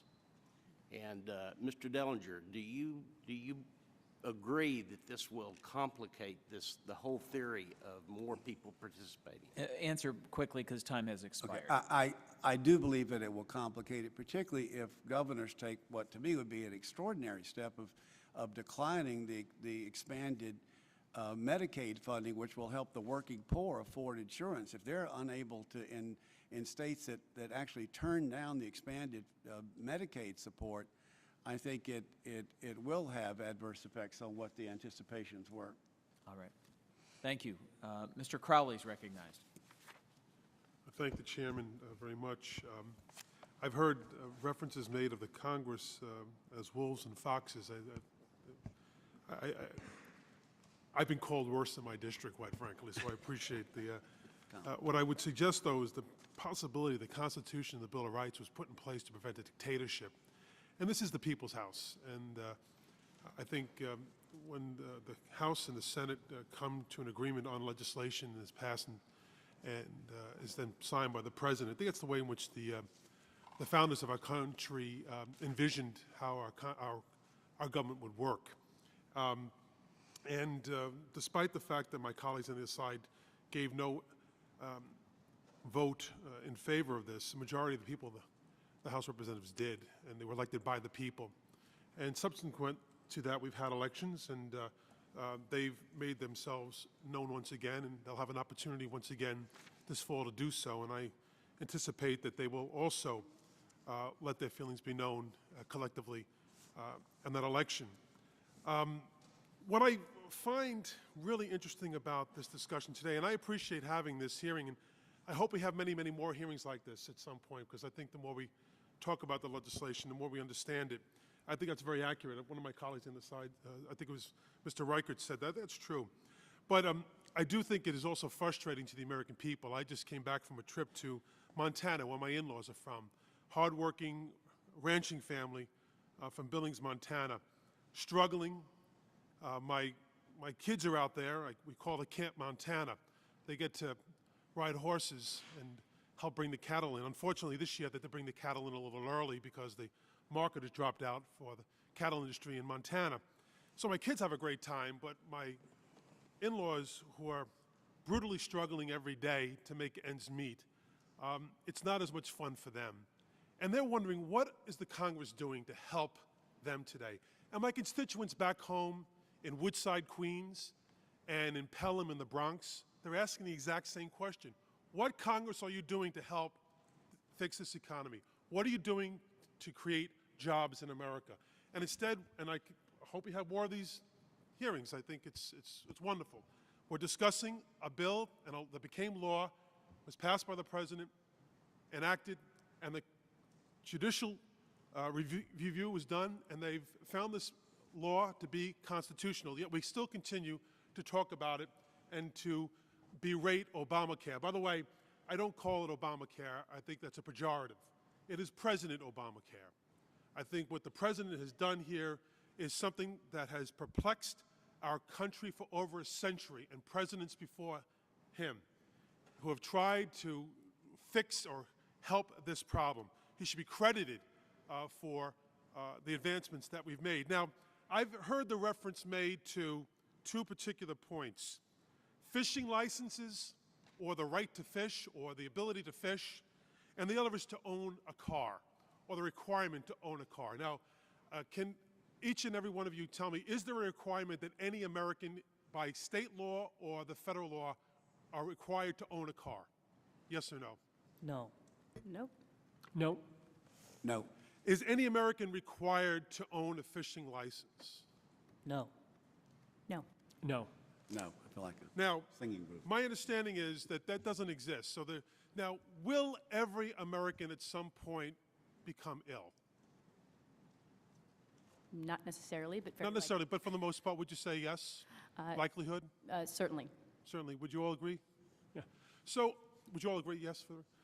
So here we are, a nuance. No one requires anyone to get a fishing license. No one requires anyone to buy a car. Is there a requirement involved in getting sick? Is there any, how does that happen? How do people get sick? Does anyone know? Who does this to us? Does the state do it? Medically, or does the federal government require people to become ill? No. No. Do they require them to become ill? No. So the reality is, whether we like it or not, unless you live in a remote part of Alaska by yourself and choose to do so, and you live in a log cabin that you've built, and you kill what you eat, and you wear what you kill, and you live somewhere where no one will ever know you exist, in all likelihood you will need some type of health care. And that's the nuance here. That's what I don't think people understand. Getting sick is not an option. You get sick. It's not like you get an option to buy a car. If you want to do it, you can do it. But no one requires you to do it. That's the nuance here the American people don't understand. We're talking about something that will happen. And I think, once again, we're not talking turkey enough to the American people. We're talking in the abstract. The reality is they will get sick, and if they do get sick and they go to the hospital and they don't pay for it, we pay for it. My wife says, why do we get insurance? Why don't we just go to the hospital and have someone else pay for our insurance? Because it's not individually responsible. That's why. That's why we don't do it. It's not individual. It's a lack of individual responsibility. The gentleman's time has expired. Ms. Black? Thank you, Mr. Chairman. It's been very good discussion today, and I appreciate the fact that our chairman brought us together to discuss these very important issues. As a nurse for over 30 years, or over 40 years, boy, I'm really starting to know those years now, but over 40 years, there's no doubt that we have the best health care in this world. And I know that because I have done medical mission work in other places like Haiti and Guatemala, where, yes, they are said to have care, that it is care you can get, but believe me, when you go into those hospitals, that's not the kind of care we want here. So our system is broken because we have a difficulty with everybody having access to it. But there are alternatives beside the alternative that we got in this 2,700-page document. And having been, as I say, in this field for a long time, I think things like strengthening our health departments, which have deteriorated over the years because of various things that have happened. I won't go into those, but removing the barriers of purchasing health insurance across state lines, giving people more opportunity, more tools, more competition. Those are various things that can be done beyond what was done in this 2,700-page document. So I'm going to just put that aside for a moment because over this last week, I did read the entire ruling, and it did concern me. I'm not an attorney, but as I read, what really concerned me, especially in the dissenting opinion, was the fact that we are now taxing an inactivity. And I think out of everything that I read in that document, that was the thing that scared me the very most, is that as has already been said in here, there have been incentives to be given to people to encourage their behavior, such as maybe a tax incentive to buy a certain kind of car or other such things. But it has always been as a result of something that you actually did, an activity. So this inactivity now, to be able to tax inactivity, and what I'd like for each of you to tell me is, has there ever been in our law a precedent such as this where you tax inactivity? And from what I read, according to the dissenting opinion, that is no, but I do want to hear that from each of you. And then second to that, from your opinion, where do you see this going? Does this really create a federal policing power? Is there a limit? Where is the limit? Because I think we've only seen the beginning of that, where, as has already been said, if you didn't eat just what the government thinks you should eat because that's going to make a better society, that we have a right now to tax that. So two things there. Is there anything else you can think of that's an inactivity that we already tax? And second to that, where is the limit? Mr. Bradbury, let's begin with you. Thank you, Congresswoman. I can't think of another example, so I do think it's unprecedented, as far as I know, anyway. And second, as to what the limit is, well, first of all, there's a political accountability limit when Congress is passing a tax, but if Congress can pass something and say, oh, this is not a tax, and then have the court later uphold it as a tax, well, then that undercuts that limit. And the court previously has not been clear as to the constitutional limits of the taxing power. It's very broad, clearly it is. So at a minimum, we have to say it's very unclear, it's ill-defined, and perhaps the sky's the limit. And so it's just limited by the creativity of Congress, I think. Ms. Serino? I agree this is an unprecedented tax on inactivity. I think that's what makes it a little bit different from what Representative Crowley was talking about. The car and fishing license examples aren't perfect analogies because in those cases you are engaging in some activity. This is a tax on not engaging in activity. And as philosophers, going back to Aristotle, I believe, could tell you there's a difference, despite what how economists may analyze things, there's a difference between taking action and failing to take action as a philosophical matter. So I too am concerned about the fact that this eliminates some of the limits on our government. Mr. Casey? Yeah, I am unaware of any precedent that is like this one. I will say where it goes, I don't think any of us actually know, but it could go very far.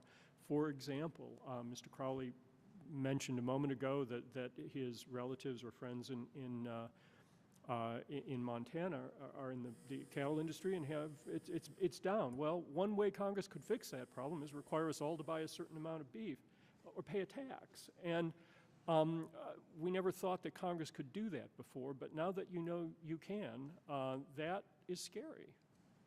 Mr. Dellinger?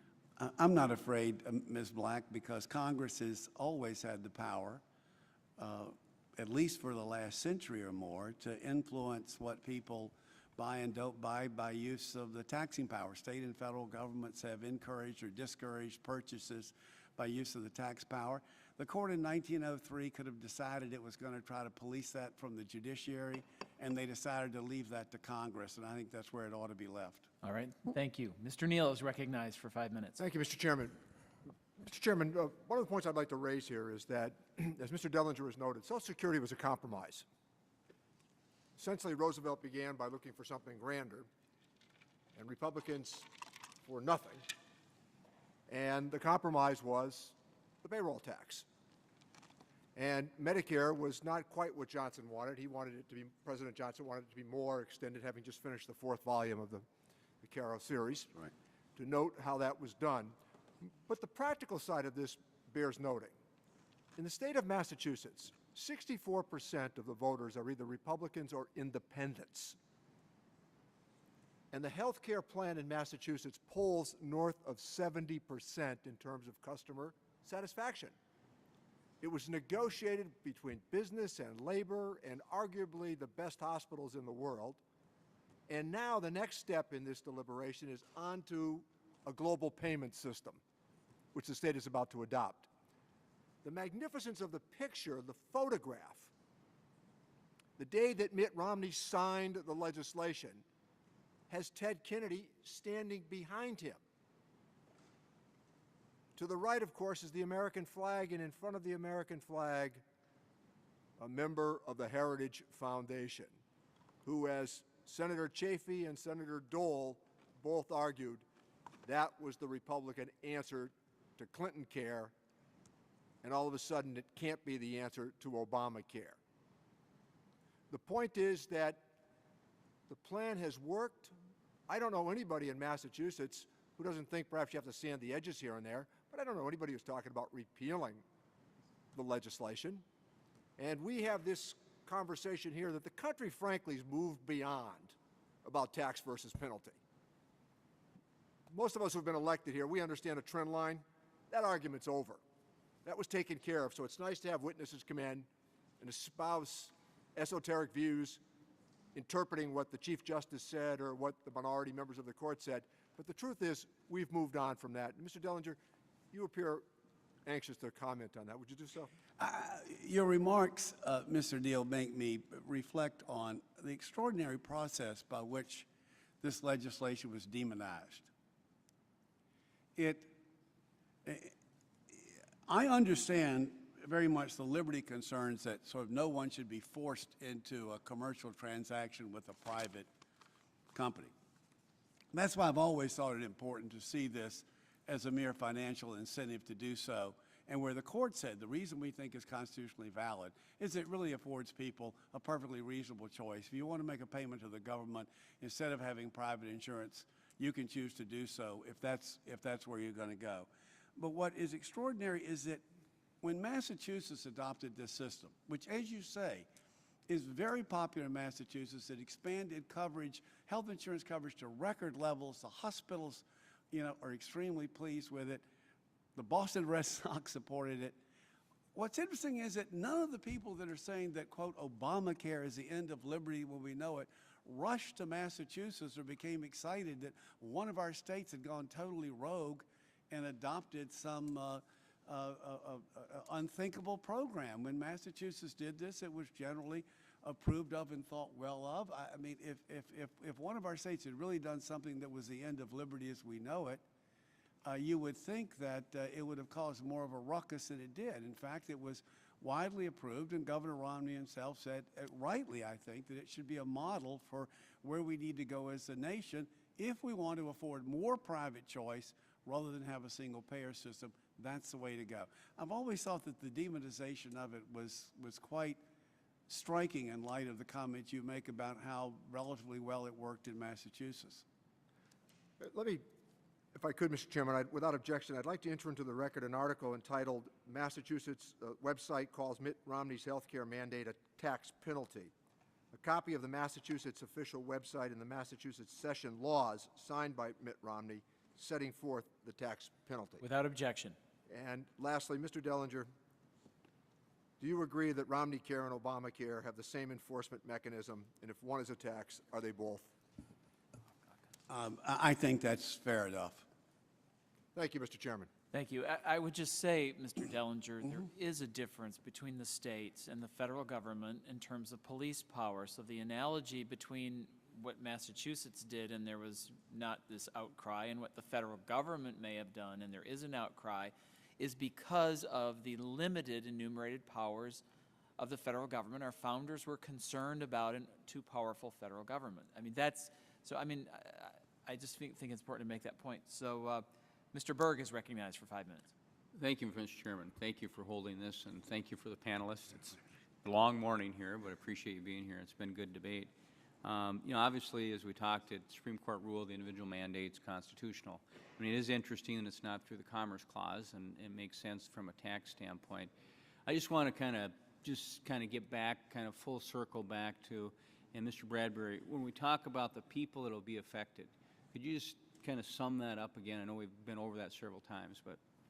Well, Congressman, as I understand it, about 160 million income tax forms are filed that will be subject to the declaration. Did you have insurance for yourself, your spouse, and all of your dependents for each month during the year? So it's going to affect all of those people in the sense that if they wish to make an independent economic decision to drop whatever insurance they have, they will be subject to the penalty, and they're certainly subject to the requirement to check the certification. And then you can focus on the people who are currently projected under the laws that was originally enacted will not have insurance and will be subject to the tax penalty. That's the 4 million people. But the point I'm trying to make is, now that we understand from the court's decision that it's not a legal mandate that thou shalt have insurance as a matter of federal law, instead it's an economic choice, and the penalty provision, or the tax as it now we understand it, is lower for most people than the cost of insurance policy, more people could be expected to make a rational decision to pay the penalty and not to purchase insurance, or perhaps to drop the insurance that they have if it turns out it's going to go up in cost. So we don't know what those numbers are. CBO will take a new look at it, I'm sure. I can't assess, I'm not a government accountant, but it's logical to assume that the number of people who will actually pay the tax and not buy insurance will be higher than was originally assessed by CBO. Well, I'd like to kind of drill into that a little bit, because I think most of the taxes that we've done are an incentive.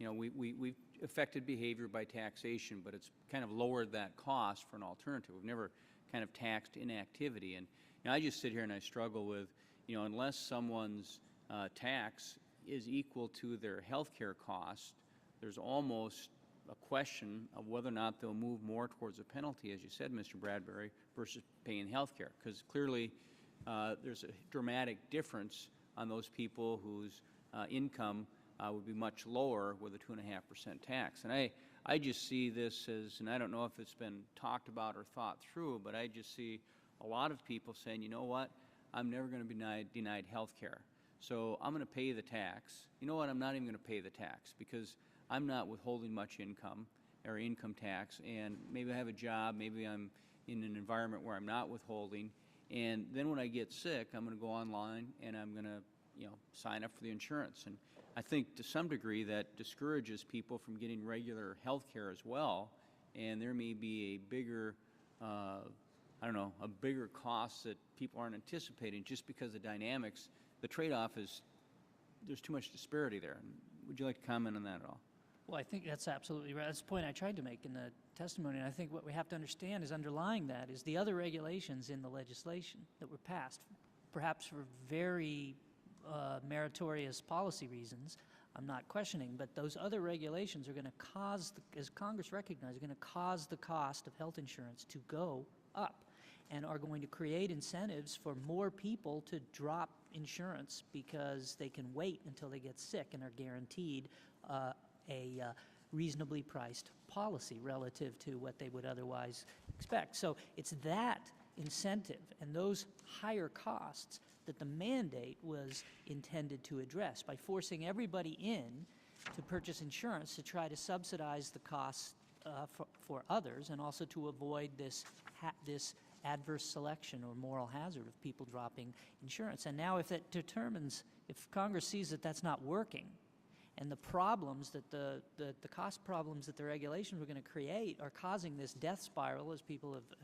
have suggested, then the obvious recourse Congress could adopt under the Supreme Court's decision is to raise the tax, is to make it more coercive, to force people to do what Congress said was important to force them to do, which is to go out into the market and buy health insurance. So the tax could go well above the cost of an insurance policy. There's nothing that says, as a constitutional matter, it has to be capped by the average cost of insurance policy. It could be set way higher in order to force people economically into the market. So the result could end up being the same if Congress were to go down that road. Thank you. Yield back, Mr. Chairman. Mr. Becerra is recognized. Thank you, Mr. Chairman, and thank you to all of you for your patience and indulgence in these questions that we've been asking. It's been an interesting hearing, more because of the types of questions. They're not what is kind of questions which we typically engage in about what is the consequence of this, what has happened as a result of what we've done. It's what if. It's all speculative. Things that may never occur, but you're being asked to tell us what might happen if the sun doesn't rise tomorrow. But be that as it may, we've had the hearing, and while I wish we would have focused the hearing on jobs, which is what Americans really care most about, and certainly for this tax writing committee, that's an important thing. We could have tackled the whole question about whether or not we should be providing tax incentives to companies that ship jobs overseas and thereby deny Americans a chance to stay at work. But we are where we are, and we are relitigating once again what we passed in 2010, what the executive branch and the president signed into law in 2010, and which just recently now the Supreme Court has affirmed as a sound law. But we are where we are. This penalty for free riders who are looking for a free lunch, let me ask a question, and Ms. Severino, let me ask you this question. You've mentioned, do you have insurance? I have insurance. Every one of my colleagues here at the dais has insurance. I'm fortunate I can afford it. I guess you're fortunate enough to be able to afford it as well. If I decide that substantial amount of money I put into my health insurance for myself and for my family, I'd rather save that money for something else. So I say I'm going to drop my insurance for myself and for my family. And so by some chance I end up in the emergency room because of someone hitting me, broadsiding me, and I'm now in the hospital, but I don't have insurance. Is it right for me to ask you to cover the cost of my health care bill? Well, unfortunately, the law, I believe, without the mandate functioning properly, does I exactly didn't that. ask, I didn't ask, I asked you, would it be right for me to ask you to cover my insurance? Or the cost of my health care? I think it's fair for you to ask me. I don't think it's right of you to force me. Okay, so you wouldn't want to have to pay for my medical bills at that hospital, would you? I might not, but as a matter of charity, I think we do support a lot of people that, so I may choose as a charitable endeavor to pay for yours or another needy person's If I health told you coverage. it would cost you about $1,000 to cover my health care bills because I chose not to have health insurance that I could afford, would you still be willing to pay that $1,000? It probably depends on the circumstances, but you know, there are cases I might. You're a very generous person. I You know, think if you were my father-in-law who didn't end up being able to afford his health insurance, I think I'd pony up the $1,000 for you. I understand that. Even if I felt like it was a bad choice at the time. I understand that, and I think your father-in-law probably is enjoying the answer you just gave. I don't happen to be your father-in-law. I assume then you're either extremely generous or you're unlike most Americans who probably feel like they could use $1,000 to help take care of their own family. There are many cases I might not pay the $1,000, yes. I think that's probably the case for a lot of American families who would say, if I've got health insurance for my family and I'm paying several $1,000s for it, and if you can afford to do the same thing, but you're not willing to, I can't find any reason why I should be asked to pay for your health care when you can afford it. The chart that we have up that we've seen before essentially shows part of this. We have virtually 99% of Americans who, in some way or another, as a result of this landmark health law, are going to have health insurance. And that small little sliver of white that you can barely see is those Americans the 1% or so of Americans who may choose not to have health insurance, even though they can afford it. And so essentially, that 1% sliver would be saying to the 99% of Americans who will have health insurance, you're going to have to help pay for some of the costs of my health care, even though I can afford it. We're not talking about folks who need charity. We're not talking about folks who really have no way to access health care. We're talking about folks who have chosen not to have health insurance coverage, even though they can afford it, that 1%. And as a result, they can impose costs on us. When I mentioned $1,000, that wasn't just a number I pulled out of a hat. Most studies have shown that most American families that have health insurance coverage pay on average about $1,000 in their health care insurance premiums to pay for the cost not of their health care or their family's health care, but the health care for someone else who doesn't have health insurance. So it's a matter of trying to ensure that we don't have free riders who are charging us for their care because they chose not to be responsible. Let me ask you all a question. Would you agree with this quote by then Governor Romney? No more free riding, if you will, where an individual says, I'm not going to pay even though I can afford it. I'm not going to get insurance even though I can afford it. I'm instead going to show up and make the taxpayers pay for me. It's the ultimate conservative idea, which is that people have responsibility for their own care and they don't look to government to take care of them if they can't afford to take care of themselves. Does anyone disagree with what Governor Romney said? Disagree? I would just like to disagree with the fact that the government Okay, well, forcing let me you to do just let something me is ask you because my time has responsibility. expired. If you could just tell me if you disagree with what Governor Romney has said. Anyone? By written letter. I thank him. Thank you, Mr. Chairman. The gentleman, Mr. Smith, is recognized. Thank you, Mr. Chairman, and thank you to our witnesses for the civilized discussion that we have had today. I think it's helpful. Certainly, I appreciate the insight that each of you bring to the committee. Mr. Dellinger, can you conceive of any taxing power that, now that we know that it's taxing power, that would not be within constraints of the Constitution? Yes.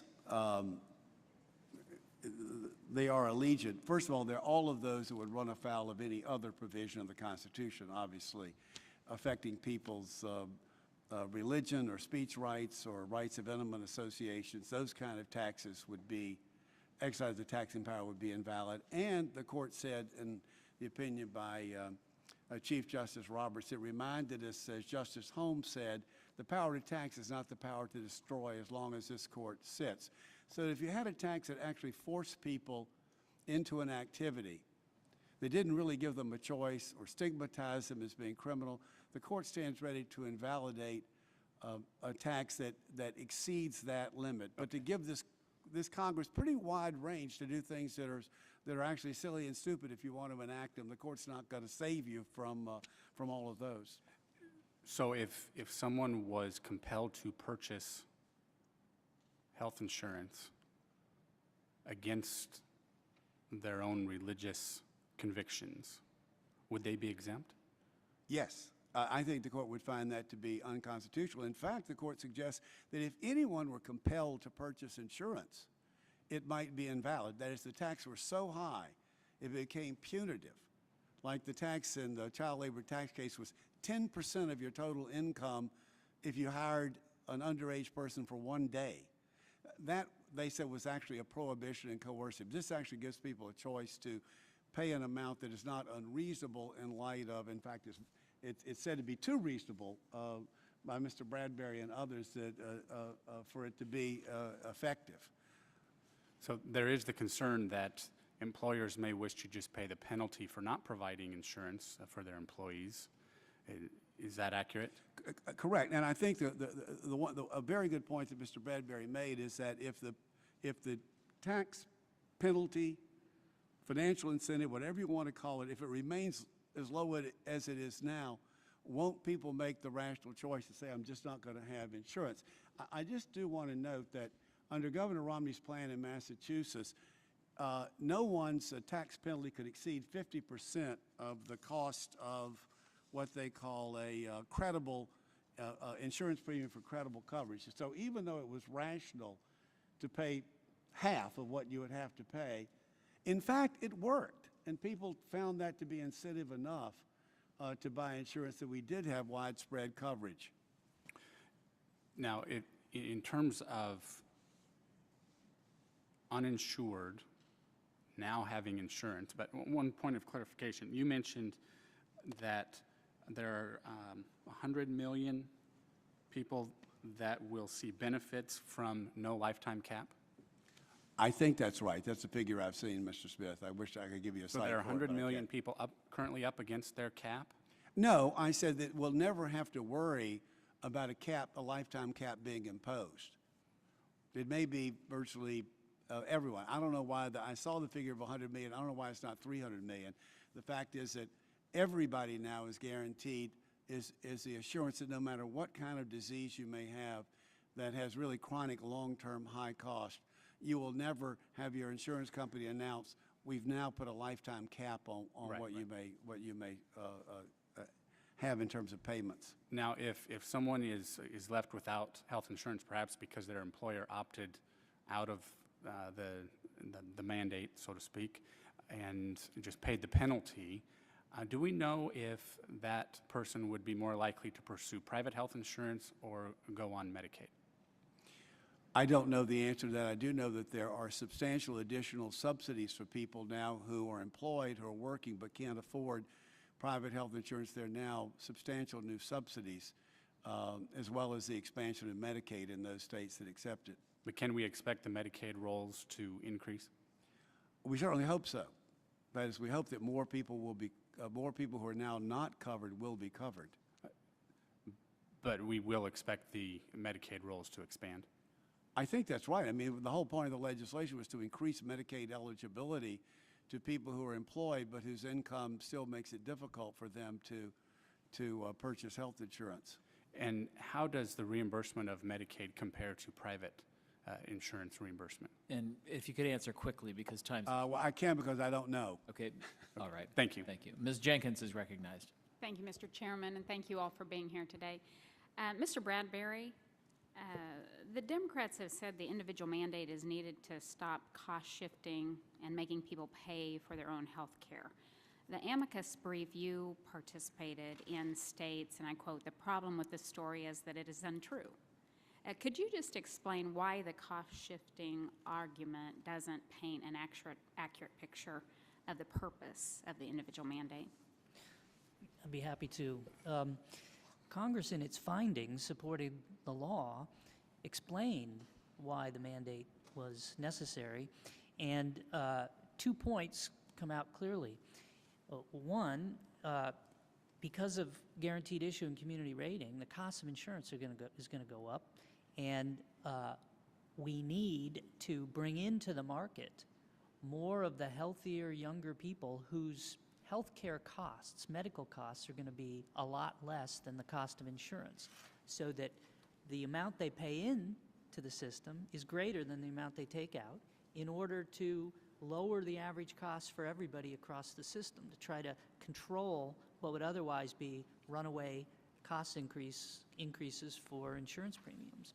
Number two, the guaranteed issue and community rating provisions were going to cause people, Congress recognized very clearly, and this was the experience of some states, to drop the insurance or defer getting insurance because they know they'd be guaranteed insurance if they get sick, and they will wait. That's a rational decision. And so you'll actually have lower numbers of people insured in the country, not higher numbers. And so it was necessary to mandate that everybody go into the market and buy insurance in order to counteract that, what I call moral hazard. And I think, as Justice Alito pointed out at oral argument,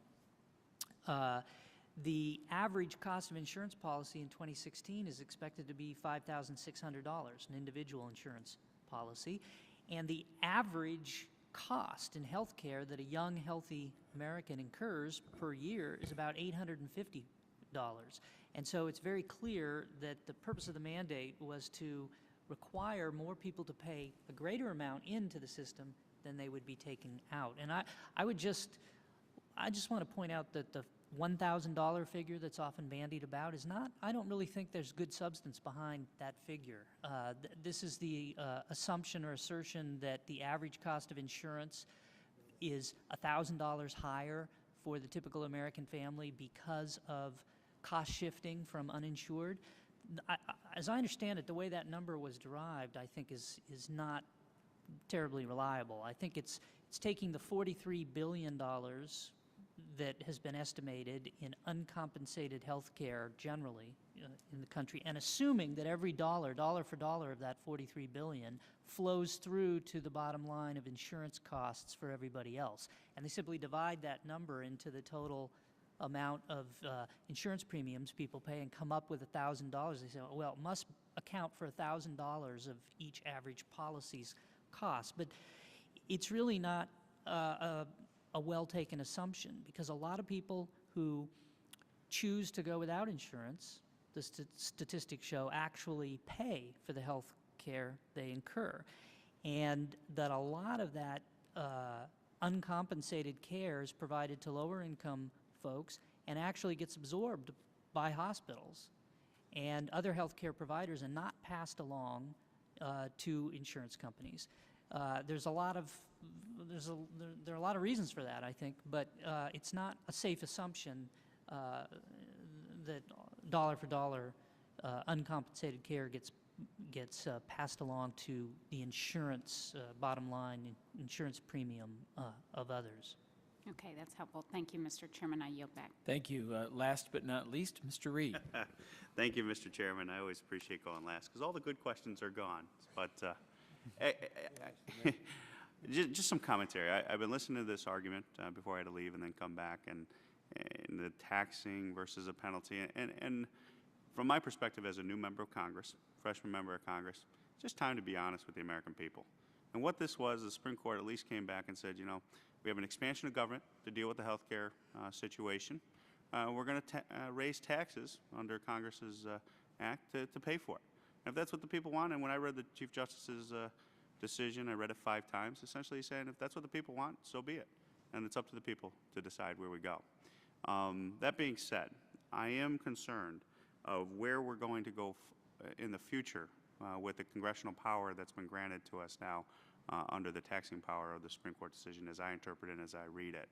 And one of the things that's being kicked around is there's a lot of people think the political pressure of tax increases will be enough check on the system. Do you all agree with that? Or does anyone disagree with that? Mr. Casey? I do not think that the political pressures will be sufficient.